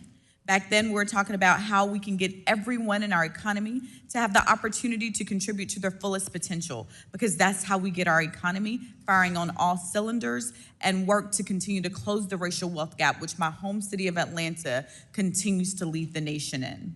That seems like such a far cry from where we are today, almost a year later.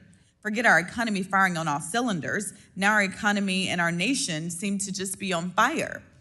We're looking at tariffs that are raising the prices of groceries, fuel, housing, and everyday goods. Chairman Powell, I get feedback every time I'm in a hearing about my nails, because I like to get my nails done.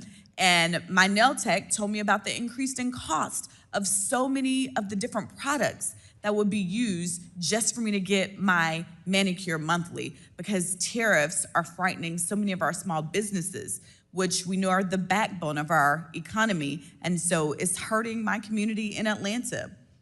But it doesn't seem like our president and my Republican colleagues are really interested in making sure that our economy fires on all cylinders, as long as billionaires continue to get richer, because that's what we've seen, and all of the gutting that has been done to the federal government. And Chairman Powell, I'm sure that this is coming to your department as well. With the recent events that we've seen, we know that it is very dangerous to gut the federal government, agencies that we depend on, and politicizing the work of agencies such as yours. Chairman Powell, this current president has tried to reclassify tens of thousands of non-political public servants just to make it easier to fire them. And that includes people who have served in Democratic and Republican administrations. It even includes people who serve in independent agencies just like yours. Chair Powell, as a chair who our current and previous president routinely has threatened to fire, I think I just heard something on CNN today while you were here testifying. But what effect has this policy had on the career civil servants in your agency? And are these threats making it easier or harder for the Fed to do monetary policy? They're having no effect. We're doing our jobs.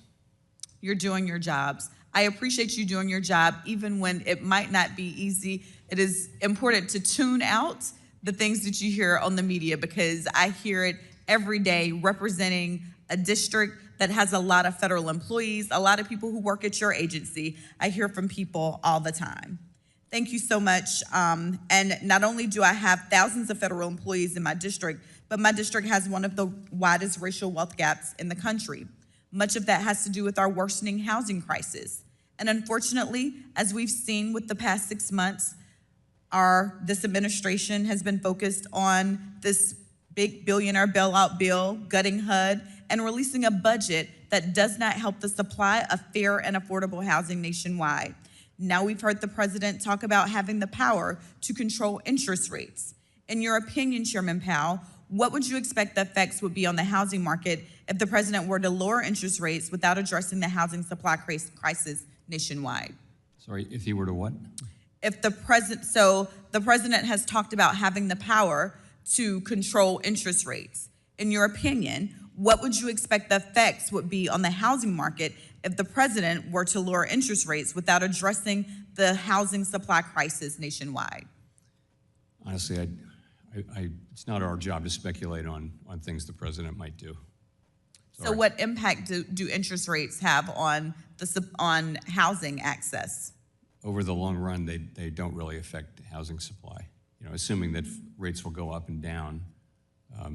Well, not on the supply, but on the housing market. The supply is separate that we need to address going into this. If we're going to move interest rates up and down, that's not going to be the end-all be-all to getting people into housing. We must address the housing supply crisis. But what impact do interest rates have on the housing market in general? Well, interest rates really affect housing demand. So with lower rates, you see more demand, and higher rates, maybe less demand. Thank you, Chairman Powell. I am out of time, but I have lots of questions that continue to work to close the racial wealth gap in this country, specifically focused on my district in Atlanta, where it is so prevalent. Thank you so much. Gentlewoman's time has expired. The gentleman from Indiana, Mr. Stutzman, is recognized for 5 minutes. Thank you, Mr. Chairman. And Chairman Powell, great to see you. And Again, as I've mentioned to you before, always appreciate your steady hand at the wheel and not, I guess, getting out of your lane necessarily, but obviously you have a huge impact on the economy and what's happening there at the Fed. I want to kind of follow up a little bit on housing, as I've been hearing a lot about housing concerns in Northeast Indiana, and I know you're not you're used to being beat up on a lot by folks all around the country, but I want to speak specifically to one particular individual, Grant Cardone. He made some pretty strong remarks about your policy when it comes to the housing industry. And he said, that's why you have 500,000 more homes listed than buyers for those homes. When the rates come down, prices will also come down with it because you'll have more supply in the marketplace, and supply is what controls prices. He went on to say that interest rates do not control prices, and he explained that lower rates could stimulate activity in the market, and activity is what makes the economy work. And I agree with his comments, overall, but I believe, as you said earlier, the economy seems stable, and I would agree with that coming from an ag and manufacturing area. It's not booming yet, but I believe most people are optimistic that the good times are coming and that the structure is set and in place. But when it comes to housing, it seems like that's where a lot of Americans they're stuck. They've had low rates, they've got a good mortgage rate, but if they want to make a move, they have to go out of that 3% interest rate into 4.5%, 5% or higher percent interest rate.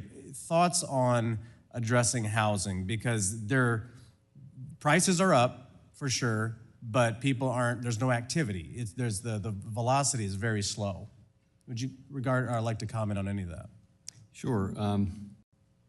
So we see the same thing you do in the housing market. It's tough. There's not people are locked in. They can't afford to get out of their house because the cost of getting to a higher mortgage, higher price mortgage would be a lot. So the best thing we can do, though, is to get inflation sustainably down to 2% and have it stay there over a long period of time. And that is really what we can offer to them. And I think, so if you go back to the beginning of the pandemic, when we cut to zero and we did all those programs, we really saved the housing industry because they're the front line for interest rates. At a time like this, when rates are, I would say modestly restrictive, not even moderately, but modestly restrictive, they feel it, and their customers feel it. We understand that, but we only have one tool for the whole economy, not just for housing. So it's something we consider, but we have to consider the bigger picture. And I do think in the medium term, as rates come down, you'll see normalization in housing. Of course, there'll still be a national housing shortage. I don't know about your district, but yeah. No, there's a shortage. Yeah. I mean, considering the macroeconomics of interest rates, I mean, how much consideration do you take housing into that decision as you address interest rates? We're always briefed on it. We always talk about it. We always look at it. But at the end of the day, it's the big U.S. economy, the whole aggregate thing that matters. Mm-hmm. We also talk about the agricultural economy a lot as well. But ultimately, and manufacturing, it's got to be the whole, and not any one particular piece. Yeah, I just would mention it is hard for American families to make that move, and they're stuck.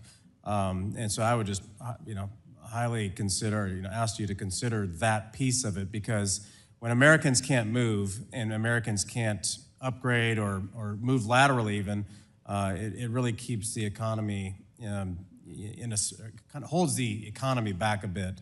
When Americans don't have that. But again, I want to say thank you, because you have a tough job, but I haven't heard from anyone in my district asking interest rates to go up. So I'll just pass that along from Indiana's 3rd District. So with that, Mr. Chairman, I'll yield back.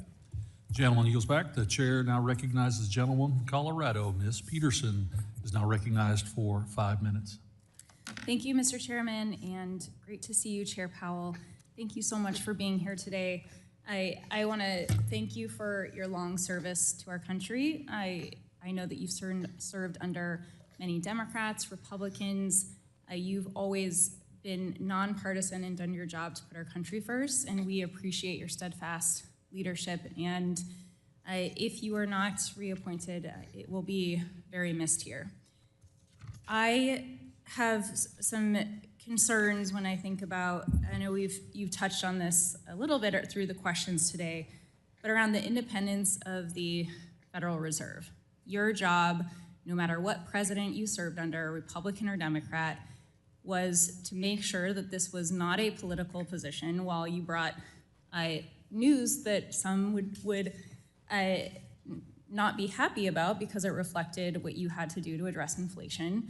You know, when I think about the conversations we've had going through the global pandemic and the economic fallout and how we had to infuse money throughout our country to keep our services afloat, our businesses afloat. And while we suffered from inflation like the rest of the world, we had the quickest, strongest recovery. We were leading the globe. And so much of that was because of your leadership. And so when I think about what this position means, how important it is that there is independence, what are your biggest concerns about a potential successor that doesn't prioritize that and wants to do what is politically asked of them versus what they need to do for the country? And what are their long-term repercussions if you're not acting on addressing the economic uncertainties and trying to address inflation in this position?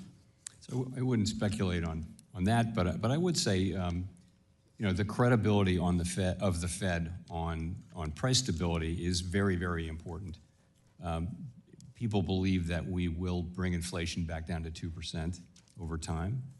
And once if they really do believe it and it's true, then you know that'll have big effects on not just short-term rates but long-term rates. If that were to be called into question, then you'd see long-term rates go up. I mean that credibility once lost is very expensive to regain, is what the historical record says. So I just think I think people should understand that you know credibility on inflation is hard won and something we need to constantly tend. And you know that's what we're doing with our current policy is just being careful with potential inflation risks. We haven't overreacted. In fact, we haven't reacted at all. But we're being a little bit careful about that set of questions as we decide what to do next. And thank you for bringing that up. As we look at where we were, how far we had come in our economy, things were starting to stabilize, and we were starting to finally see a relief on the interest rates. They were starting to go down. Now they're holding steady. Can you talk about why the instability? You know, when we look at tariffs around the increase in the deficit by the proposed big ugly bill that is being brought through Congress right now and increasing our debt by trillions of dollars and having our credit downgraded again because we are increasing our deficit. So with this economic uncertainty, where we were going, we were on the way down for reducing our rates, and now we have to hold steady to address the instability. Is that correct? I'm sorry, could you just briefly restate your question there? I apologize. Yes, I'm going to do this the best I can with with Sam here. That with our having to address inflation, as we've started to see it, you were able to decrease the rates. We were starting to go down a little bit. We were seeing that our economy was finally in a solid place. Prices were starting to go down. And now with the economic uncertainty, we're starting to see that you had to hold steady, whereas everyone was projecting before this administration came in with these changes that it was going to continue to go down. Can you talk about why you have had to choose to hold steady on the interest rates? So we just, you know, we stick to what we're assigned to do, which is maximum employment and price stability. We don't have opinions on fiscal policy or trade policy or immigration policy or any one of another, or regulation policy, other than that we have our regulatory responsibilities. And so we take what comes as it comes. And, you know, elected politicians do what they do, and we don't criticize that. We don't have opinions about Gentleman's time has expired, and the gentleladies. Thank you, and thank you, Sam. Chair now recognizes the gentlewoman from Texas, Mrs. De La Cruz, for 5 minutes. Thank you so much, and thank you, Chair Powell, for being here with us today. I am Congresswoman Monica De La Cruz, and I am from deep South Texas, a largely Hispanic district, a rural community right there on the border of Texas and Mexico. I serve as the Vice Chair for Housing and Insurance Subcommittee, and it's difficult for families right now to afford a home on an average paycheck. I'm committed to finding affordable housing solutions for the people in my community, but also for all over the nation. So, Chair Powell, mortgage rates remain significantly elevated relative to Treasury yields, with spreads well above historical norms. To what extent does the Federal Reserve believe its balance sheet policy, particularly the runoff of MBS holdings, is contributing to this widening, and how does that factor into your broader assessment of financial conditions? I don't think that our runoff of MBS is a particularly large contributor to that situation. I also think it's not just interest rates, it's so many things around housing now. It's insurance, it's materials, it's land acquisition, it's labor. There's so many cost pressures that are pushing up housing costs. Thank you. With that being said, moving on to an entirely different topic, if the Federal Reserve focuses on issues outside its dual mandate, there are more opportunities for policy mistakes. How can you ensure that no other climate policy work is being done at the Federal Reserve? So it is a big risk to our independence if we were to stray into areas where we shouldn't, that really aren't part of our mandate. And I would agree that climate is the biggest risk. So we really did the bare minimum. We did much less than I think people understand in the climate area. All we did was one piece of guidance, and then we ran one stress scenario, and by the way, didn't find anything. And I think you don't look to us to try to take on a bigger role or really to play any role in climate, which I personally think is an important issue and one that needs to be dealt with by elected officials. And for bank regulators just to step in and take that on without a mandate from Congress is not a good idea. It's not a good solution, and it's not a good way to remain independent. Reclaiming my time, what kind of climate guidance did you make? So for just the big banks, I believe, we asked them to monitor to have a framework for which they would monitor their risks from lending. That's all it was. And I would say that that guidance is something we're looking at pulling back. When you say they're risk for lending based on political climate change, is that correct? Well, the idea was that the changing climate could, I'm not defending this, I'm telling you what the idea was. The idea was, climate change would cause certain kinds of assets to lose value, and that if banks are lending to in those areas or to those industries, then they should at least be able to measure. It didn't ban anybody from doing anything, it wasn't prescriptive. At the same time, you have the feeling that the side effect of it would be to discourage lending, and we don't want that to be the case, so that's why we're looking at it. Well, it does sound like that is policy that is based on political agenda. And when it comes to banking, it should not be based on political agenda, but instead on facts such as credit, facts as good monetary policy. So I would have to disagree with you on the fact that the Federal Reserve stayed outside of political agendas. When it comes to climate change, that is a political agenda, and I would have to disagree with you on that. Thank you. I yield back. Gentlelady yields back. The chair now recognizes the gentleman from California, Mr. Sherman, who's also ranking member of the Capital Markets Subcommittee, for 5 minutes. We don't notice good bank regulation. Things just go smoothly. But in 2023, we saw the effects of inadequate bank regulation, where we lost 3 banks. There was a proposal that passed the House that would have cut the pay rate of your bank inspectors and regulators down to 70% of the rate paid at FDIC. So you would have been 70% of what the other major bank regulation agency did. I know you've announced things about headcount, but I'm focusing here on just the rate of pay.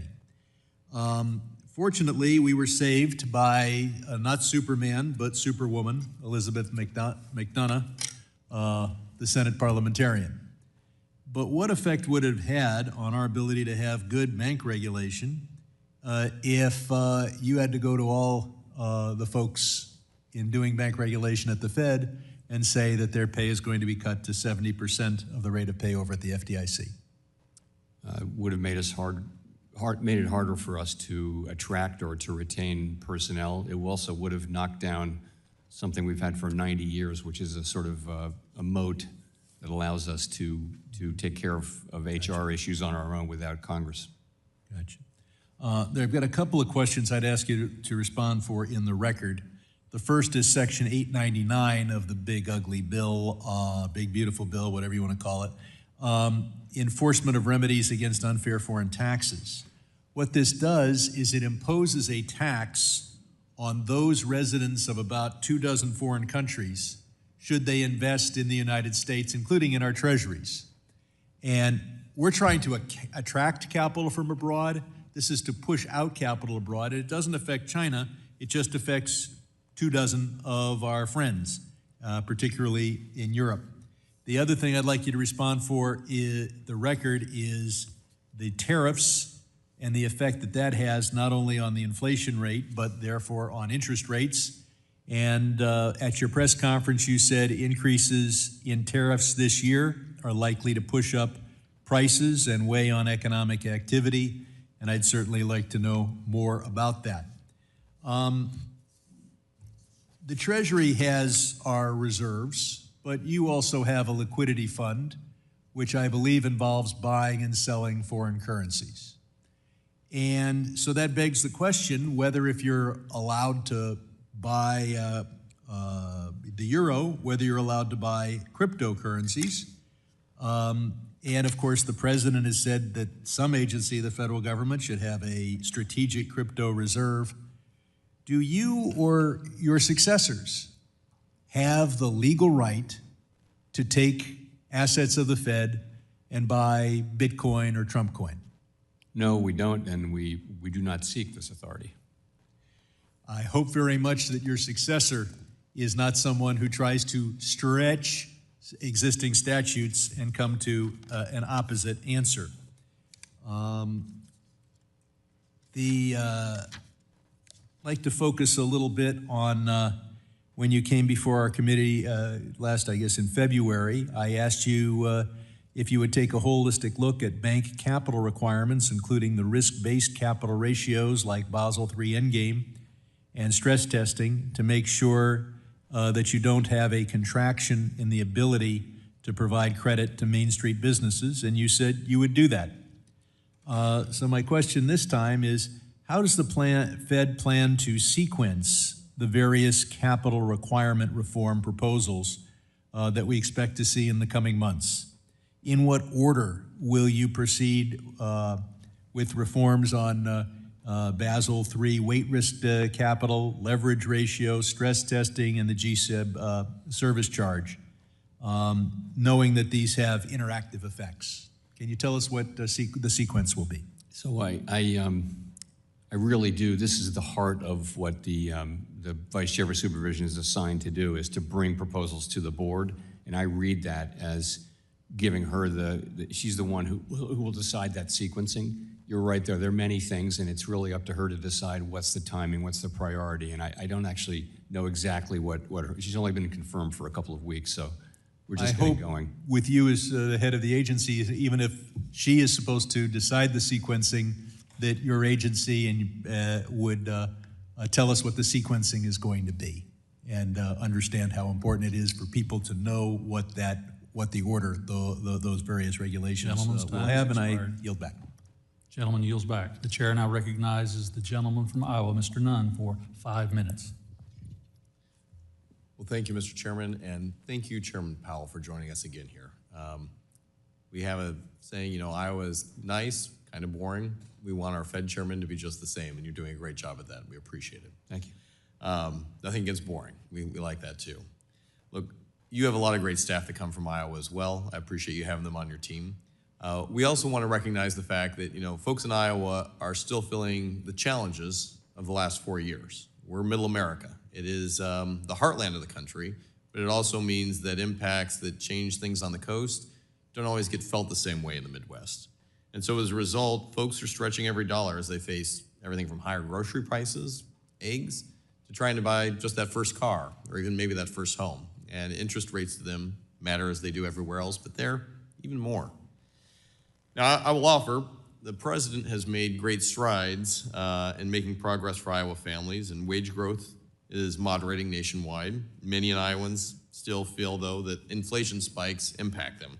And with the president focused on rebuilding the middle class, I'd like to talk a little bit about how the Fed ensures that this heart of the heartland can feel the benefits of a soft landing as you've laid out.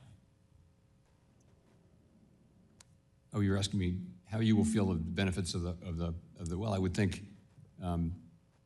pretty open-ended question. So I think, you know, our goal is to keep the economy strong, the labor market strong, and price stability fully restored. So that's really what we can provide, is a long period of stable prices. And we define that as Chairman Greenspan used to, which is people can make economic decisions in their families and their jobs where they don't have to think about inflation all the time. And we're getting back closer to that place, but we're not quite there yet. That's the main thing we can now do. And once we restore price stability, you know, very soundly, that gives us the ability to react more strongly to downturns in the economy without having to worry about inflation. And so that's, you know, we have limited scope, but those are two very, very important things that we can deliver that benefit all families. I would agree. So I guess I would also like to focus here on the short term. The Fed Reserve has slightly lower rates to ease borrowing costs for rural communities, and long-term trade negotiations to strengthen our global position. Would you agree that the agricultural sector in particular is vulnerable to both interest rates and recognize international markets? And how would the Fed evaluate the unintended consequences of policy on commodity-dependent economies in a state like Iowa? So we have a number of our Federal Reserve Bank presidents represent districts which have extensive agricultural operations and families and farms. And so we hear from them kind of all the time, but we hear from them in great detail around every FOMC meeting. And we understand that times, you know, pretty challenging right now in the agricultural sector. We take that into account. You know, ultimately we're responsible for the aggregate level of the economy and for keeping inflation under control and maximum employment. So, but we do very much think about and take into consideration the agricultural sector and the people in it. We appreciate that evaluation. I know there are farmers back home as well as, you know, our bankers who value that because they're the ones providing the capital for it. I want to talk a little bit on the national security side as the vice chair of NATSEC here. If foreign actors begin weaponizing treasury sales or dollar reserves, what tools does the Fed have to help preserve financial stability and the dollar's status as a reserve currency within the world? You know, essentially what makes us the reserve currency is a few things. It is our great democratic institutions. It is that we have open capital markets, very open capital markets, and it is that we have price stability and the rule of law. Those are the things that make you the reserve currency, and you can keep that status as long as you maintain those things. Of those things, the thing that we contribute is price stability over the long run. So people who want to invest in or use the dollar, they can be confident in the value of the dollar over time, that it won't fluctuate wildly or decline in ways that, and so that's our role. Really, Treasury is responsible for stewardship of the dollar, but we have that role to play as well. Very good. In the brief time that I have left here, I just came back from a trip to Saudi and the Arab states. Big concern here in the world we're living in right now, with Iran looking at asymmetric ways to threaten the United States, cyber attacks have been on the rise. You got a question here earlier on cybersecurity. Help us feel confident the Fed is doing everything they can to protect us from a cyber threat. So our part of it is the financial sector and the institutions we regulate, and they spend a lot of time and money on cybersecurity. We spend a lot protecting ourselves, and there are other parts of the U.S. government that are very much involved in Gentleman's time is making us expired. aware of cyber issues and making sure that we're all ready. And we never sleep on this because it's always getting harder. Thank you, Mr. Chair. I yield my time. Gentleman's time has expired. The gentleman from California, Mr. Vargas, who's also a ranking member and my colleague on the Monetary Policy Task Force, is now recognized for 5 minutes. Thank you very much, Mr. Chairman. And thank you, Ranking Member. Appreciate it. And of course, Mr. Powell, thank you very much, Chairman Powell, for being here. I'm 64 years old. You're a little bit older than I am. In my lifetime, I know what the most dramatic economic event is, at least that I believe. In your lifetime, what do you think is the most dramatic economic event that you lived through? As a country, as a world? So as an adult, I would say the global financial crisis and the pandemic. No, just one. You get to pick one. Big events. Sorry? You get to pick one. You pick two, just one. I would say there's a third, which would be the great inflation. So I'm going the wrong way here. You're going the wrong way. Yeah, just pick one. I'd say the global financial crisis was, in a lot of ways, scarier than the pandemic for me. Yeah, it's interesting because both of them were ones that I lived through too. And I have to tell you, the most dramatic for me was the pandemic. In so many ways, I'd never seen anything like it, where everything closed down. I remember flying here from San Diego, where I live, on a 737, and there were 4 passengers. There were 4 of us on the plane. Of course, some idiot sits right next to me. I tell you, what are you doing? You stupid, move away. But anyway, it is interesting that we didn't fall into the recession. We didn't fall into a depression. I was really scared about what was going to happen because of the way we closed down. We didn't know it was going to go. We didn't know it was going to happen. And I think a big reason for that was the sort of the strength that we had of the Fed, and the country came together and said, we're going to figure this thing out. And we did that. You didn't panic. You guys were very independent. I think everyone did their job. The reason I say that is because I do worry about the independence of the Fed now going forward. So question, can the president appoint himself as the Fed chair? It's a question, but not for me. You're the Fed chair, you should know. You should know what the requirements are to be the Fed chair. Can he appoint himself? I don't know. You don't know that question? Well, you're the Fed chair. What is the requirements to be the Fed chair? Nominated by the president, confirmed by the Senate. I think you probably have to be a U.S. citizen, probably, but I'm not sure. Okay, so far it seems like the president fits those. He's a U.S. citizen. He can propose himself, and I assume that the senators over there could confirm. Why couldn't he become the Fed chair also? Again, not a question for me. Okay. I wouldn't speculate. The reason I ask that is because, again, I do think that we have a great system because of the independence of the Fed. And it worries me that more and more, and I assume, I'm not going to ask you this embarrassing question, although I would like to, whether you read all the things that he says about you. I'm sure you do, or some people tell you. Yeah, but I won't tell you what they are. But I'm glad you've been independent. And I think that that's so important because you do look at long terms. It's not missed on you. You know that we want you all to lower the rates. You know that, both sides, right? You get that. The answer could be yes or no. Honestly, I'm not sure I do know that. I talked to a lot of members members from our privately. side, we'd love to see the rates go down. And I've heard from a number of my colleagues on the other side, we'd love to see the rates go down. I talked to a lot of members who say like to privately, you're doing the right thing. I hear that from a lot of members privately. Yeah, but in any case, we have to do, we're appointed and confirmed, my colleagues and I, do what we think is right.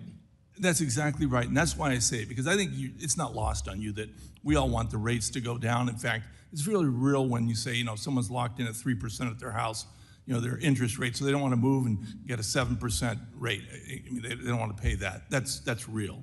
My colleagues mentioned that, and that's truthful. And that's why it's so important to be independent. Now, lastly, I do want to ask Because again, it's so darn important to have an independent Fed chair and an independent Fed. Secondly, the dual mandate. I respect the chairman very much, and he's a friend. Hope that doesn't hurt him politically. But that being said, he did ask you a question about the dual mandate in a way that he quoted somebody else and said, is that the way you see it? I do want to see, how do you see the dual mandate? It seems to me that you gave a little bit of a preference to price stability over maximum employment. Is that the case? No, I think the two things are equal under the law. But if the thought is, we haven't defined it in exactly the way that the chairman said, but notwithstanding that, I do think it's a reasonable way to define it, which is the maximum employment is the maximum level that's sustainable or consistent with price stability over the long run. That doesn't make it, to me, an inferior goal. Gentleman's time has expired. Thank you. I think it's kind of implicit in a way. The chair now recognizes the gentlewoman from Michigan, Ms. McLean, for 5 minutes. Thank you, and thank you so much for being here. I appreciate it. As a business owner, small business owner myself, access to capital is extremely important to me. So I want to talk a little bit about the Fed's balance sheet and just get a better understanding of how we're thinking about it. I mean, some experts say that the Fed's balance sheet or large balance sheet is distorting the markets and keeping long-term rates, let's say, too low. Also, I think it limits the access to capital, right? Historically, if I'm accurate, the balance sheet's been about $4 trillion prior to the pandemic. Then we raised it, almost doubled it to about $9 trillion, and now it's on a kind of a downward trajectory to about 7.2. Again, if my math is right. Do you think we're on the right track in shrinking this balance sheet? I do, yes. I'm trying to get a sense of what the landing spot, in your opinion, should be. Do you think we'll get back to the $4 trillion? No. So we're in what we call an ample reserves regime, and what that means is that the quantity of reserves, demand fluctuates, and this means the quantity of reserves can fluctuate without affecting interest rates. And we think that's a good thing. What that means is there's going to be a lot of liquidity in the banks and in the financial system. That's a good thing. There wasn't enough liquidity before the global financial crisis. That was one of the problems. We have some shrinking left to do on the balance sheet, but we're not going to get down as far as you asked. Where do you think we'll land? Because let me start. I'm sorry. Where do you think we'll land? I can't give you an exact number, but we're going at a pretty modest pace now. We've slowed down, kind of cut in half twice the speed. We think we can go for a good while at this speed, and we'll learn as we go. So you think the trajectory, so to speak, will remain? Yes, and I think the fact that it's quite a gradual trajectory now is going to enable us to find that level that is ample and not scarce. When reserves are scarce, you get a lot of volatility, and that doesn't help. So I think that's a good framework. The ample reserves framework, I think, serves the country well. And you're not concerned in terms of the access to capital?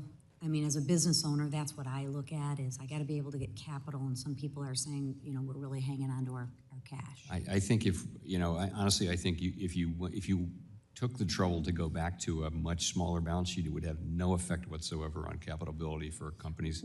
Why You wouldn't do you do say that at all. that? We're not pulling capital away from companies. That's not what's happening. It's just you have a big balance sheet where there's a lot of liquidity. The result is there's a lot of liquidity. Banks are flush with liquidity for the most part, and that actually enables lending. It probably wouldn't have much of an effect one way or the other if you went back to a smaller balance sheet. So you're comfortable with the liquidity? You're comfortable with the access to capital? Excuse me. I mean, we look at credit availability for smaller businesses, and right now conditions are a little bit tight. Yeah, it's tough for people in my district. I would say that they're not terribly tight, but we do see that there's some tightness. But that's not really a function of the Fed's size of the Fed's balance sheet. That's just that banks are perhaps a little risk averse in this uncertain environment. I think it all goes together and is kind of intertwined. But I appreciate that. I want to just switch gears a little bit. Are you seeing any signs of financial instability building beneath the surface that we may not be seeing maybe on top of the surface, whether it's in commercial real estate, private credit, regional banking, anything you're seeing underneath the surface that could derail the growth path? Not really, no. I mean, you mentioned there are a lot of pots that we need to watch to see that they don't boil over. CRE, has been a problem for 5 years. We're working our way through it. I think we're making good progress there. It's not getting worse. It's getting a little better. Private credit is, has its real positive attributes. A lot of it's not funded by deposits, so it's not. As long as it's not funded by retail or by deposits, it's actually fine for financial stability, but it's a very big and fast-growing sector, and it hasn't been through a real downturn, and it's quite diverse, so I think it bears close watching. I mean, asset prices are high, but leverage is not particularly high for corporations and households historically. It's not particularly high for banks. Banks are well capitalized, so I think overall financial stability conditions are not in a place where we worry a lot. So we're really poised in a pretty good position economically. Gentlelady's I time think has so, yes. expired. Absolutely. Thank you, Mr. Chair. Thank you. The chair now recognizes the gentleman from Illinois, Mr. Caston, for 5 minutes. Thank you, Mr. Chairman, and Chair Powell, nice to see you again. We had spoken in February about some concerns I had about some of the cuts in some of our economic data reporting agencies, and I think you'd said at the time that you didn't have a concern, but if you would alert us if there were concerns. You'd mentioned this with Mr. Liccardo, and I gather, if I'm paraphrasing you, I think you said that you're not concerned about your access to data right now, but I think you said that you don't like the direction of travel. I wonder if you could speak to, well, first, I'm going to work under the assumption that as the chairman of the Fed, you probably have more access to economic data than just about anyone in our country. I am more worried about the impact on smaller businesses that don't have your access to data, whether someone thinking about hiring decisions, looking at regional inflation rates, all the data we get from those resources. How concerned should we be, if an efficient economy depends on, at some level, on equal access to information? How concerned should we be that our business community, with some of these cuts to BLS and elsewhere, is not going to be able to allocate capital as efficiently as otherwise would be in this moment? The reality is that essentially all the data we use overwhelmingly is public data. The difference isn't that we have more access. The difference is that this is our job, and we follow the data very, very closely. But the employment reports, the CPI reports, the analysis of that by many economists, internal and external. We just spend all of our time on this stuff. But I think large businesses have the exact same. Well, but I'm talking about businesses, BLS has announced they're cutting 350 indexes, so that data is no longer going to be public data. That's a different thing. Okay, so if you're asking about that, I don't want to say, and it wouldn't be true to say that we can't do our jobs with the data that we have now. That's just not true. The data overall, we get the data. It's all these jobs you're always going to make mistakes. It's never going to be certain in any time, but. I would say seeing that survey sizes are shrinking and we're seeing more volatility, for example, in the labor market data, lower response rates and things like that's not good. We should be getting better and better and better. Yeah. I would add the private sector, by the way, we use more and more big private sector data sets. And that is a relatively new thing for the last 5 or 10 years. Yeah, and oftentimes it doesn't replace the U.S. government data has been the gold standard. Yeah, and I guess I get concerned because some of those data sets, of course, you have to pay for, and not every business can afford that. I want to, staying on the data point and picking up on what Mr. Himes was saying, I think only a fool would predict they know what's going to happen in the Middle East right now. But I get concerned that we have, trying to handicap. The Saudis have been very open that they would like to not see the price of oil get above a point where they're going to lose market share, much to the dismay of U.S. frackers. U.S. frackers have been wanting to see it go the other direction. I don't know how to handicap which group is going to have more impact on Trump right now. But I would like to have some smart person out there taking a position on what is happening in oil markets. And the Energy Information Administration has now announced they're not going to run the International Energy Outlook anymore. Should we be concerned about that piece of data as we think about what's happening in global energy markets right now, given all the pressures between various suppliers of where they'd like to see the price go and the wild card that is Iran and the Red Sea? You know, I don't particularly know that specific report.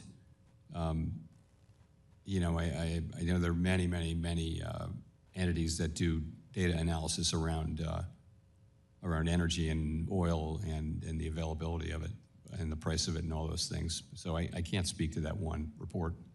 Okay, well, I mean, again, just my own experience before coming here, I relied a lot on that, and if I was in my past job, I would now basically have to rely on the International Energy Agency, which in general was not as robust as the DOE data. And so it's a gap. And I guess maybe I'll just close with, you know, I think a lot of this gets tied together with the Office of Financial Research, which would presumably be synthesizing a lot of this information for you. Your predecessors, Janet Yellen and Ben Bernanke, both recently urged the opposition to cuts in Office of Financial Research that are in the bill that the Republicans are pushing through. Do you share your predecessors' concerns about the importance of that agency to synthesize some of this disparate things so that you can do your jobs, that the American people can do your job, or do you share the views of the Republican Party that that agency is not necessary? You know, I'm not going to take a position on the bill, on the reconciliation package on specific issues like that don't relate to us. I will say generally, I'm a big fan, and everyone at the Fed is a big fan of good data collection. Gentleman's time has expired. The chair now recognizes the gentleman from Montana, Mr. Downing, for 5 minutes. Thank you, Mr. Chair. Our national debt now exceeds $36 trillion. Congressional Republicans have made it our mission to rein in out-of-control spending, from repealing the Green New Scam, enacting common sense Medicaid and SNAP reforms, and rescinding wasteful spending. Mr. Chairman, you've repeatedly said our national debt is not currently at an unsustainable level, but it is on an unsustainable path. Can you describe what the point of no return looks like when our debt reaches an unsustainable level? So there's no way to know exactly what that is, but ultimately, if the debt is growing substantially faster than the economy, by definition, at some point it will not be sustainable. So, we don't have oversight responsibility over the fiscal authorities, but that's traditionally what my predecessors have limited themselves to saying, and I'll say it too. And what effect would that have on the economy? So you'd see rates go up. It would be very challenging to. I think if you wait too long to fix the problem, you'll have to fix the problem eventually. If you wait too long, it'll be much more painful. Yes. I believe the U.S. dollar status as the global reserve currency is essential. It allows the U.S. to borrow at lower costs, which stimulates economic growth and increases standards of living. The Trump administration is actively negotiating to ensure we are no longer taken advantage of by our trading partners. At a previous Monetary Policy Task Force hearing, all of the witnesses agreed that the recent volatility in the Treasury markets did not permanently damage the dollar's global reserve currency status. Do you agree? I do. Thank you, sir. Let me turn to oversight of the Federal Reserve. I certainly believe that had the Federal Reserve responded faster by raising interest rates earlier to combat the inflation crisis of the previous administration, that interest rates would not be as high as they are now. I hear frequently that from my constituents that they're increasingly getting priced out of the housing market while interest rates remain near record highs despite the rate of inflation coming down. So, Mr. Chairman, I appreciate the Fed's increased transparency under your leadership, and you've always welcomed congressional oversight into the Fed. And I also appreciate the comments you've made about the limits of our knowledge demanding humility. So with that in mind, can you point to oversight practices of other governments into their central banks that could be replicated with the Federal Reserve? That's an interesting question, and I want to think about that. I'll come see you and we can talk about that. Thank you, sir. We have effective oversight from this committee and from the other committee in the Senate, and I think that's important. Would you be supportive of an outside independent group of analysts or economists that conducts a periodic review of the Fed's economic assessments and modeling? So those are ideas I'd like to think about and discuss privately before. So do you have any other ideas to increase oversight in the Federal Reserve? I think, like my predecessors, I've fostered, more and more transparency at the margin, and I think that's appropriate. I think transparency is critical if we're to maintain our democratic legitimacy. So I've tried that, but I'll devote some more thought to that question. Well, I look forward to following up, and I thank you for your responses. And on that, Mr. Chairman, I yield. Gentleman yields back. The chair now recognizes the gentleman from Texas, Mr. Gonzalez, for 5 minutes. Thank you, Mr. Chairman, and thank you, Chairman Powell, for being here with us today. I understand commenting on some policy issues are outside of your purview, but I have one that I think is heavily impactful on the American economy right now, and I want to underscore the scale and impact of the ICE raids that we're seeing across the country. Pew Research estimates that over 10.5 million undocumented individuals live in the United States, more than 3.3% of the population today. And according to the nonpartisan American Immigration Council, removing this workforce could cost the U.S. economy between 1.1 and 1.7 trillion in GDP and billions in tax contributions, including 22.6 and 5.7 billion in Medicare funds that are increasingly critical as our population continues to age. These are resources that are paid by these undocumented have been here for a long time. Many of them have been here for a very long time. That's why I plan to introduce the Save the American Workforce Act, which would establish an employee-sponsored temporary work authorization for undocumented immigrants who have been in the country for 3 years or longer and have never been in any kind of trouble, no criminal liability or nothing else.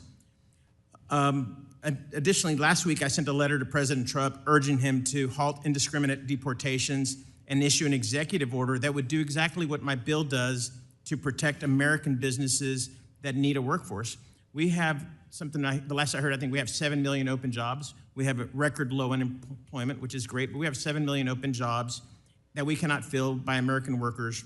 What economic consequences would we face if these individuals were removed from the workforce, even further hurting the situation that we're in? Could this disrupt even more the economy even more severely than what we experienced during the Great Recession?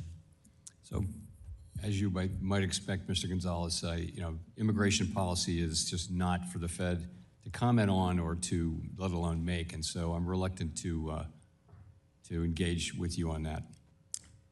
Okay. I want to talk to you something a little differently. We have, and this is a banking issue. Banks are making, billions of dollars of construction loans across the country that are timelined, and contractors are not able to fulfill their obligation because they don't have the labor force in the middle of the jobs to finish. I mean, I'm hearing stories in Texas, at least, where people are pouring concrete at midnight.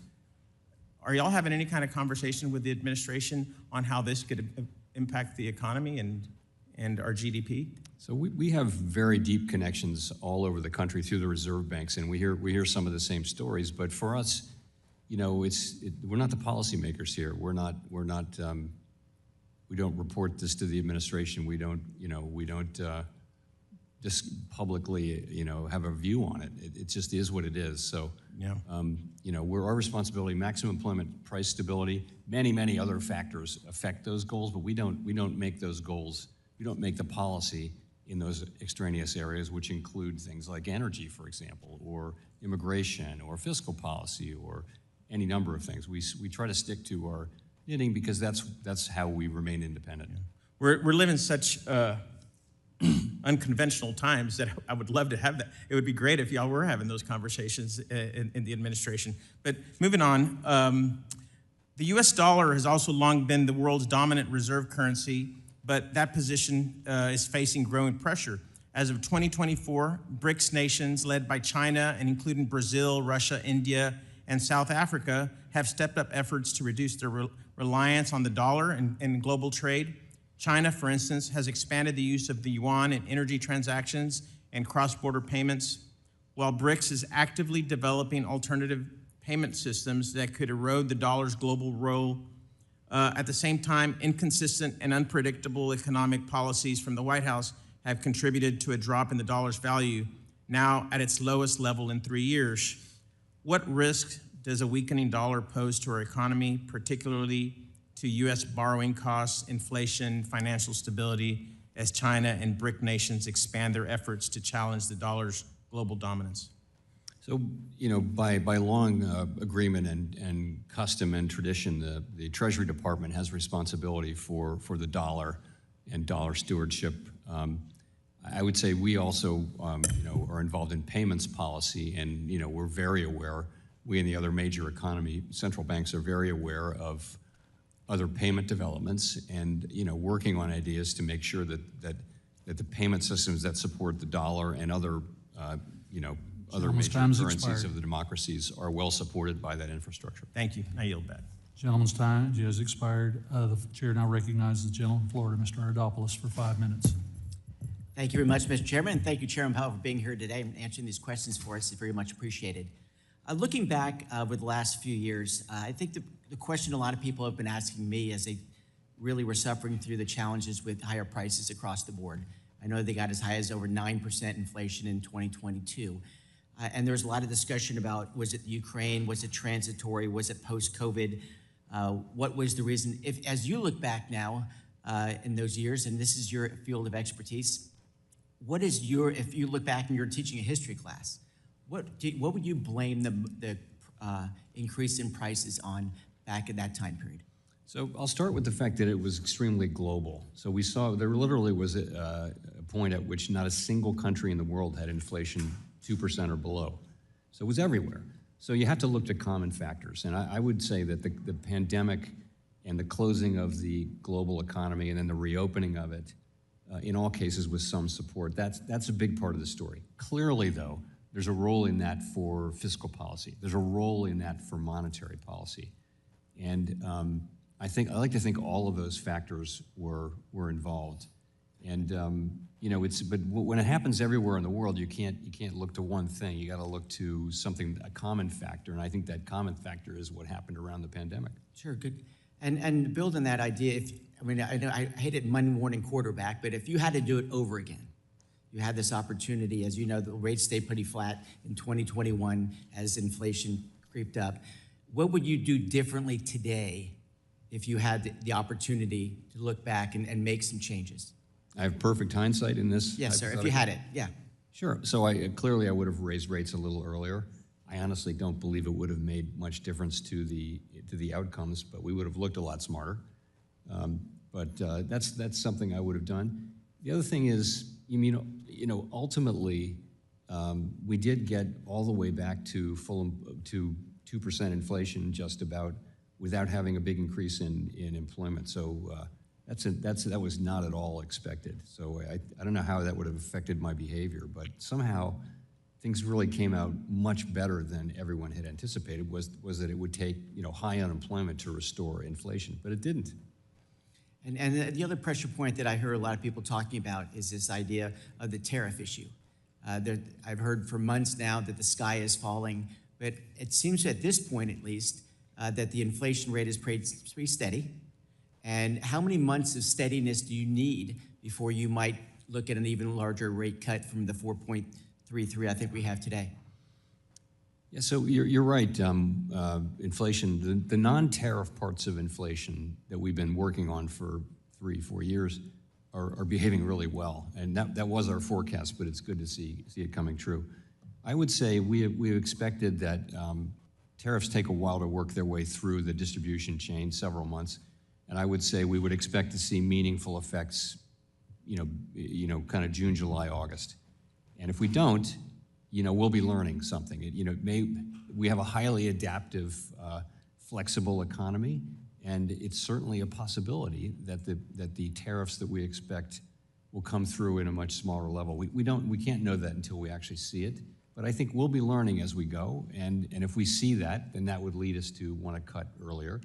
The other thing that would lead us to want to cut earlier is if we actually did see some weakness in the labor market of a troubling nature, and we don't see that. Those are the two things we'll be looking for. And the last question I'd ask is, at that same time period where, as you put it, the global issue of inflation, I get that, but at the same time period, there's pretty radical increase in spending in 2021 by the federal government. What factor did that play in the inflation level? Certainly a factor, I would say. As I mentioned, fiscal policy definitely played a role. I think if you take a step back from those things, what happened was demand came back so much stronger than we expected. You remember, if in late 21, early 22, you had the pandemic still going on, Omicron going, was it 21? Yeah, 21 into 22. And demand was just much stronger than people expected. And by the way, the supply side was much slower to recover. So that's the labor force, that's all of the snarled up supply chains. The supply side took a long time to recover, and demand was much stronger. That story created the high inflation. Behind that, fiscal policy played a role, the spending did, monetary policy played a role, and the pandemic. But you would agree that the government spending did play a significant role in that as well? Yeah, I would say that. Okay, thank you. Thank you, Mr. Chairman.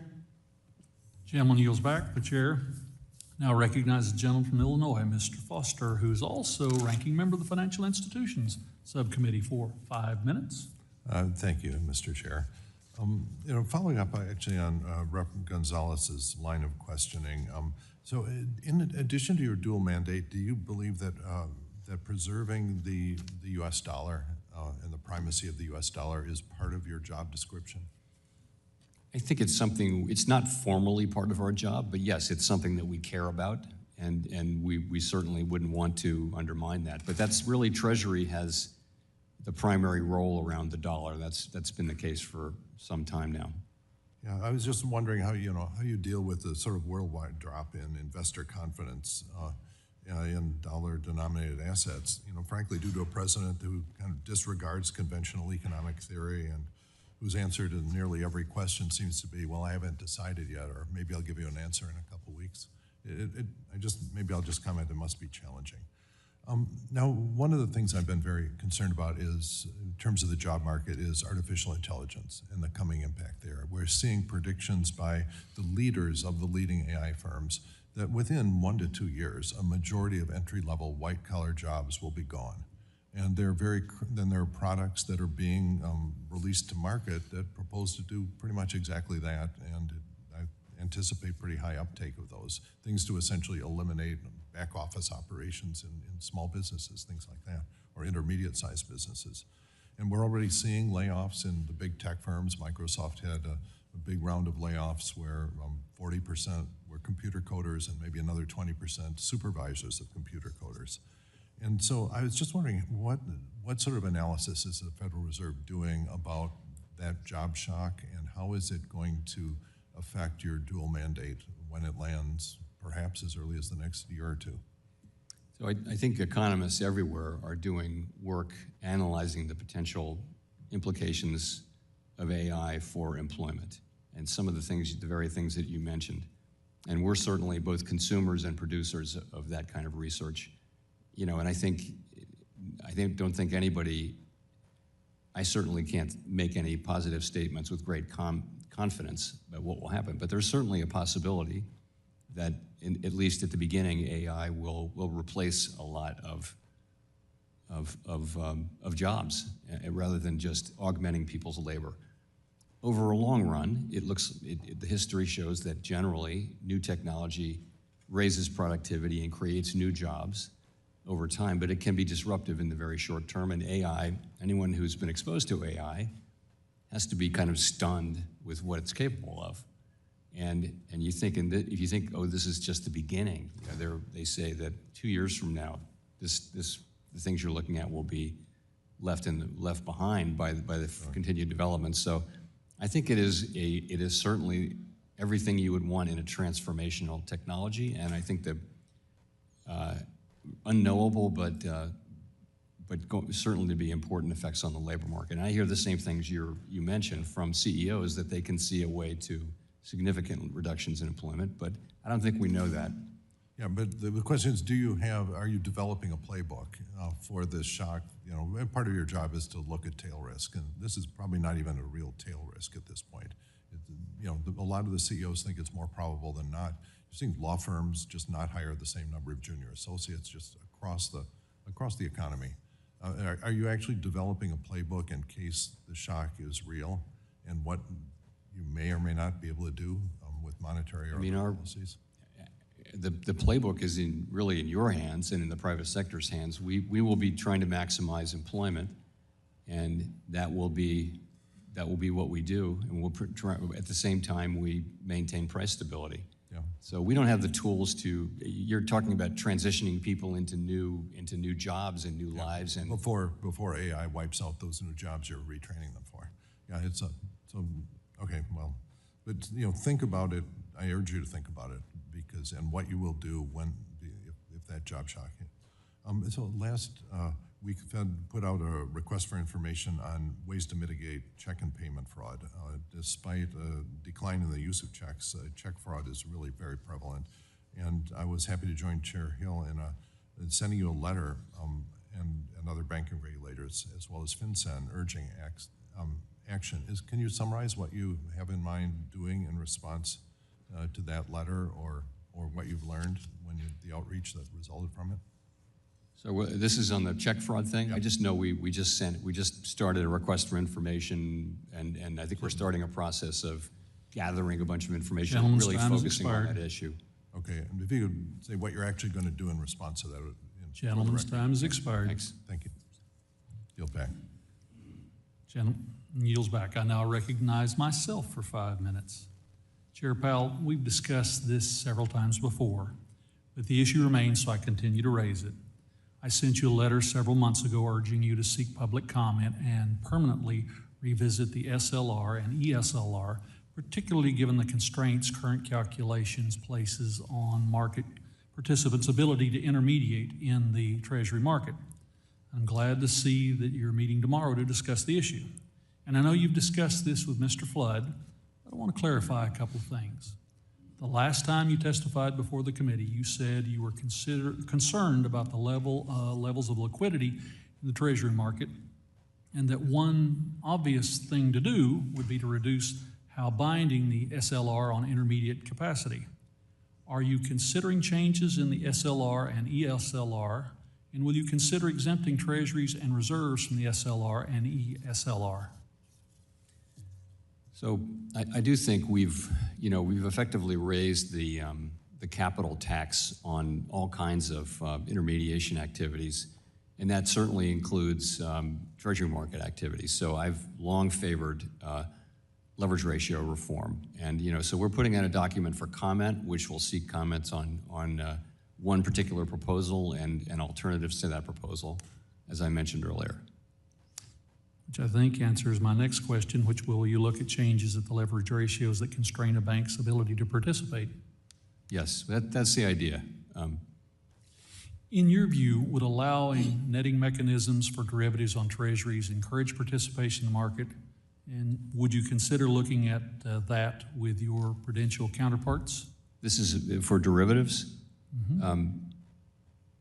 My first phone call on that would be to Vice Chair Bowman to ask her what she's planning, but I'm certainly open to that conversation. Absolutely. Let's discuss the framework review. You've said that the review of the consensus statement is complete, but potential changes to communication strategies and tools may continue into the fall. When can we expect the framework review to be complete, and will you provide opportunities to receive feedback from members, industry, and the public on any changes the board is considering? So the framework review, there are two parts of it. There's the consensus statement, which contains our monetary policy framework, and then there's communications. On the first, the framework, we've had the meetings that we needed to have to talk about the employment mandate and the price stability mandate and how we might change the framework. Now comes the discussion between participants on the committee, all 19 of us, about exactly what language to use in the new framework. And we're just entering that phase between these two meetings and at the July meeting, and hopefully we will be able to announce something near the end of the summer. And I expect that will be, and by the way, we've talked about, we've laid this out a little bit in the minutes as we go. One last question. The MPR notes that the FOMC's policy deviates from the first difference policy rule. Will you provide a justification for why the FOMC decided against that path?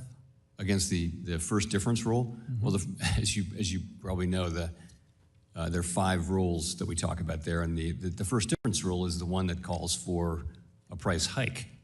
The other 4 say that we're in the right place. So the Taylor rules generally are very supportive for where we are. It so happens right now. First difference rule is is a very interesting concept, which we can talk about online, which has a lot of appeal, but it can be a little bit volatile too. And right now it's calling for a rate hike. The other four are calling for us to hold our policy where it is. The irony. Thank you, Mr. Chairman. I yield back the balance of my time, and I turn to the gentleman from Oregon, Mr. Bynum, for 5 minutes. Ms. Bynum for 5 minutes. All right, thank you, Mr. Chair. I want to start off with just kind of a foundational belief I have. This big, beautiful bill is trash, and it's actually increasing our costs. So, but thank you for being here today. I was just back home and saw firsthand that businesses across the country, across my state, are worried about inflation and rising costs. And particularly for our state where we make chips, we import, export agriculture, and we have apparel. So just want to level set there. My Republican colleagues have actually been focused today on asking you to lower interest rates, but they're seeming to ignore the market chaos that the president has caused. So my first question is, it's my understanding that one of the key responsibilities of the chair of the Federal Reserve is to stabilize prices and fight inflation. Is that right? Yes.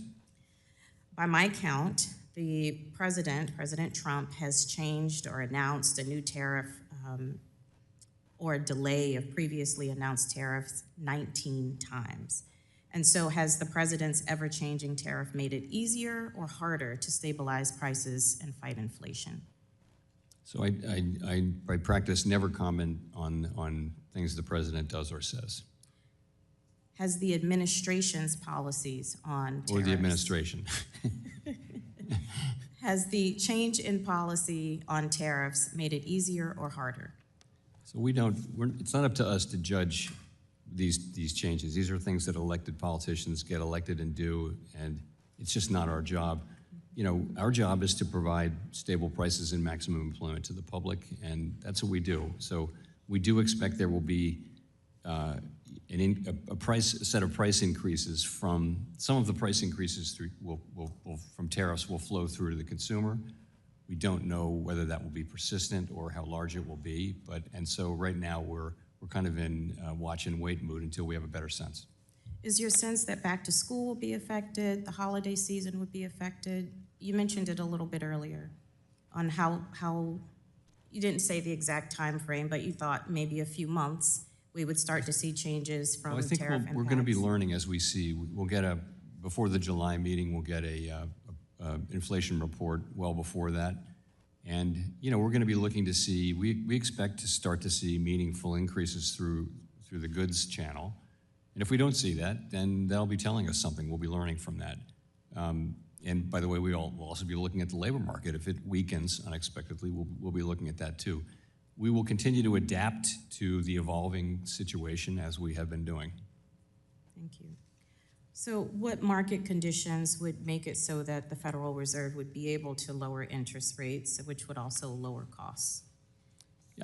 So as I just mentioned, I would say if we were to see that inflation is not coming through as our forecast and other public forecasts have suggested, that would push us in the direction of being able to cut sooner. Also, if the labor market were to weaken, that would push us in the direction of being able to cut sooner. I think if the opposite happens, if the labor market remains strong and we do see higher inflation, I think we will still get around to cutting, but it would be later rather than sooner. What do you think American families are expecting from the Federal Reserve? Stable prices and maximum employment. That's what we want to deliver. And you know, we want people to feel so confident of price stability that they never think about inflation. That's where we were for a very long time, and we've made a lot of progress back to that place, but we're not quite there yet. And we're gonna finish that job. Is there a plan that the administration has presented on how it plans to lower costs as opposed to providing tax breaks for billionaires? Again, it's really not up to me to discuss the administration's priorities or policies. I'm going to quickly switch gears here. It seems to me like you're under a lot of pressure from the president to address the national debt. True, false? Sorry? Are you under pressure from the president to address the national debt? So our role is maximum employment and price stability. Fiscal policy is the responsibility of Congress, and so it's not really within our ambit. I think that despite all of the talk about national debt, this big, beautiful trash bill, continuing to do that will actually raise the national debt. So thank you for answering the questions today and continuing to work to lower costs. And the lady's time has expired. Thank you. Thank you. The chair now recognizes the gentleman from Kentucky, Mr. Barr, who is chairman of the Subcommittee on Financial Institutions, for 5 minutes. Thank you, Mr. Chairman, and thank you, Chairman Powell, for the generosity of your time. We're at the witching hour, but appreciate your endurance.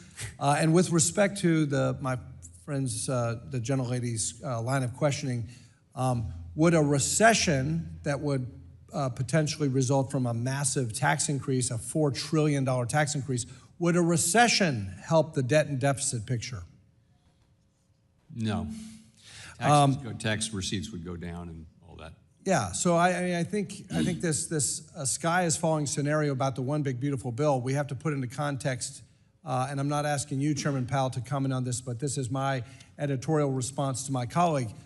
A massive $4.5 trillion tax increase that would put us into a recession is not a recipe for fiscal discipline. Chairman Powell, let me switch gears to tariffs. Governor Waller argued in a speech earlier this month that tariffs might result in just a one-time price increase as opposed to increasing long-term inflation expectations, especially since this Congress has not pumped massive spending into the economy as Democrats did under President Biden. On this issue of a one-time price increase versus inflation expectations, do you generally agree with Governor Waller's analysis? So I do agree that basically, if things are a one-time increase, then you don't respond to them. That's the whole idea, is there's a shock to prices. It could be an oil shock, could be a tariff shock. Generally speaking, you don't respond if you are highly confident that it will just be a one-time shock. I think the current situation, though, is a complicated one, and I think a number of my colleagues and I feel like it's a decision we need to take with some care. And the reason is because we're not at price stability. In 2018 and 19, when the president's tariffs were put into place, not only did we not raise rates, we cut rates 3 times that year because the tariffs were so much smaller. These tariffs are many times larger, and they do raise kind of more concern. In 2019, we hadn't had high inflation in 30 years. Now we're only a few years reduced away from high inflation. So I think we think that they may well prove to be a one-time thing, but in the meantime, it's a decision we want to approach with some care. I think we've made a lot of progress towards getting closer to that 2% goal. Does the Fed take into account the disinflationary fiscal policies like supply-side tax cuts, deregulation, and more energy production that could be a counterweight to whatever one-time price increase that might materialize as a result of tariffs? So we look at aggregate inflation, not any particular kind, and I'm very gratified at the performance of services inflation, which has come down now. That was the very sticky inflation. So I think overall the inflation picture is actually pretty positive. Chairman Powell, we're looking forward to this rulemaking later this week addressing Treasury market liquidity. Can you talk about how banks are constrained from holding U.S. Treasuries and other low-risk assets on their balance sheet as a result of these restrictive leverage ratios?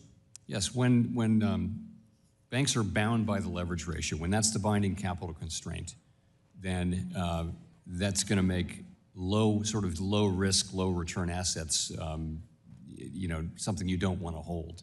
And so lots of fairly low-risk intermediation, including Treasury market intermediation, gets taxed to the point with capital requirements that you just see less of it. So I've always thought that it would be better if we had a leverage ratio that it was a backstop rather than the binding thing, and that's what this proposal is going to do. Well, let me preemptively thank you and Vice Chair of Supervision Bowman for working on SLR reform to accommodate more bank holdings of treasuries to stabilize our treasury markets.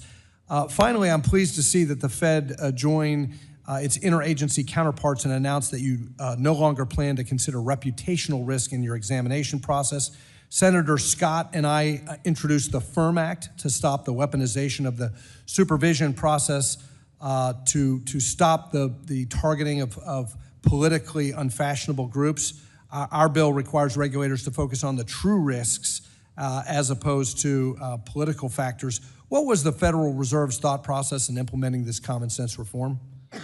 That it's common sense. And I think this is an area where we learned over the last couple of years that there really was a problem here. The reports were louder and louder and more troubling. So we just thought, let's take this off the table. It may have been unintentional on the part of banks that just there was so much. It was just such a Gentleman's time has expired. Fraught issue that banks turned away people with which they didn't intend to discriminate. That's what the banks. Thank you for helping to Announce depoliticize the banking to the system. membership, I we yield will back. recognize Mr. Torres and Mr. Loudermilk, then adjourn for our 1 p.m. agreed to hard stop time. And with that, the gentleman from New York, Mr. Torres, is recognized for 5 minutes. Thank you. Chair Powell, you spoke about elevated uncertainty and declining sentiment in the U.S. economy. Do you believe, as I do, that the economy would be in a better position but for the elevated uncertainty and declining sentiment created by the Trump tariffs? I don't want to be criticizing policies. I will say uncertainty has... Is it fair to say that the policy created uncertainty?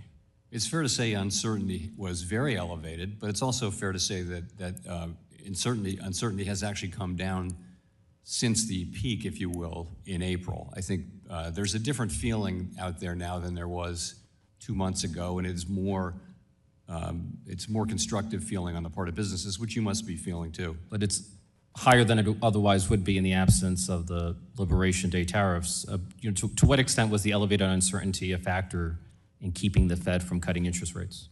So I think that's part of it. The truth is, we were cutting rates, and we paused in January and haven't cut rates since. And really, the reason is that we, like other forecasters, do expect a fairly substantial wave of price increases to come through to the consumer and to measured inflation. We've always said the timing, amount, and persistence of all that is highly uncertain. I think we hadn't expected to see it until now. We now begin to think it is time for us to be seeing that. And if we don't see it, that will matter. If we do see it, that will matter. So we've just taken a cautious approach to not moving our policy rate until we have a little more confidence about the size and likely effects of that. Chair Powell, following the so-called Liberation Day tariffs in early April, we saw something the U.S. economy had not seen in decades: a flight not to the U.S. dollar as a safe haven, but away from it. And since President Trump's inauguration, the U.S. dollar index has fallen by nearly 10%, marking the worst first-half performance for the dollar since 1986. At the same time, Japan, America's largest sovereign creditor, just saw the worst 20-year Japanese government bond auction since the 1980s, raising fears that it could reduce its holdings of U.S. treasuries. Given these developments, do you believe, as I do, that the U.S. may be transitioning from a period of dollar dominance to a period of dollar decline? Well, let me say, the Fed does not have responsibility for the dollar. That's really the Treasury. But I'm asking for your analysis. I wouldn't make that statement. No, I think things have been volatile. The markets are digesting things, and I think the Treasury market's been fine by many measures. The dollar is still. You feel the safe haven status of the dollar is as strong as it's ever been? I think the dollar is still the number one safe haven currency, and I don't think it's, I would say these narratives of decline are premature and a bit overdone. I want to ask about the debt. The big, beautiful bill would have ugly consequences for our nation's finances, adding more than $2 trillion to the debt if the provisions are temporary, and far more if made permanent. We've accumulated World War II levels of debt, not during a world war, but during peacetime. Interest payments on the debt have become the largest item in the federal budget after Social Security, surpassing Medicaid, Medicare, and military defense. To what extent is the U.S. at risk of entering a debt spiral in which rising interest costs lead to ever larger deficits, which in turn lead to ever larger interest costs? Yeah, I think that The U.S. federal budget is on an unsustainable path. The debt is not at an unsustainable level right now, but the path is not sustainable. And I think the sooner we deal with that, and by we I mean you, the better. The Trump administration has championed the unitary executive theory, the notion that the president has absolute power over all entities that wield executive power. That theory, if taken to an extreme, would all but abolish the independence of the Federal Reserve. If monetary policy became nothing more than an expression of presidential will and whims, what havoc would that wreak on the U.S. economy? I think that independent central banks have proven over time to be a valuable and critical institutional practice.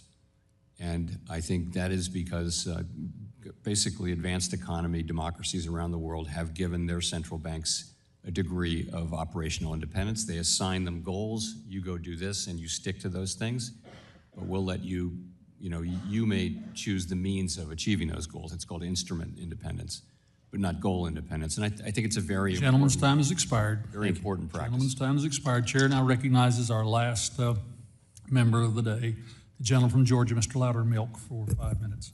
Well, thank you, Mr. Chairman. Chairman Powell, it's good to see you again. And I'm going to be brief, so maybe we can get out of here right at time. As some of my colleagues know, I chair the bipartisan Payments and FinTech Caucus along with a fellow Georgian on this committee, Representative David Scott. And in the past, you and I have talked about payment-related issues like FedNow, but today, I'd like to ask you about the failure of Synapse Financial Technologies, a third-party service provider that connects banks with non-bank fintechs, and what it means for the bank and the non-bank ecosystem. Last year, a dispute between Synapse Financial Technologies and Evolve Bank and Trust revealed a shortfall in customer savings deposits of $65 to $95 million. There are still thousands of individuals who are not able to access their funds, including some of my constituents. So the question is, could you provide an update on what the Federal Reserve is doing to ensure that customers regain access to their funds? And is there anything that the Federal Reserve is considering to help prevent situations such as this going forward? So I don't have a lot of specifics for you on that. I am assured that we're still very much doing everything we can to try to get people their money back and to avoid similar occurrences. Okay. Well, I said I was going to be brief, and that was a brief answer. So with that, I yield back, Mr. Chair. Gentleman yields back. The chair would like to thank Chairman Powell for his testimony today. And without objection, all members will have 5 legislative days to submit additional written questions for the witness to the chair. Questions will be forwarded to the witness for his response. And Chair Powell, please respond no later than January 29, 2025. This hearing is adjourned.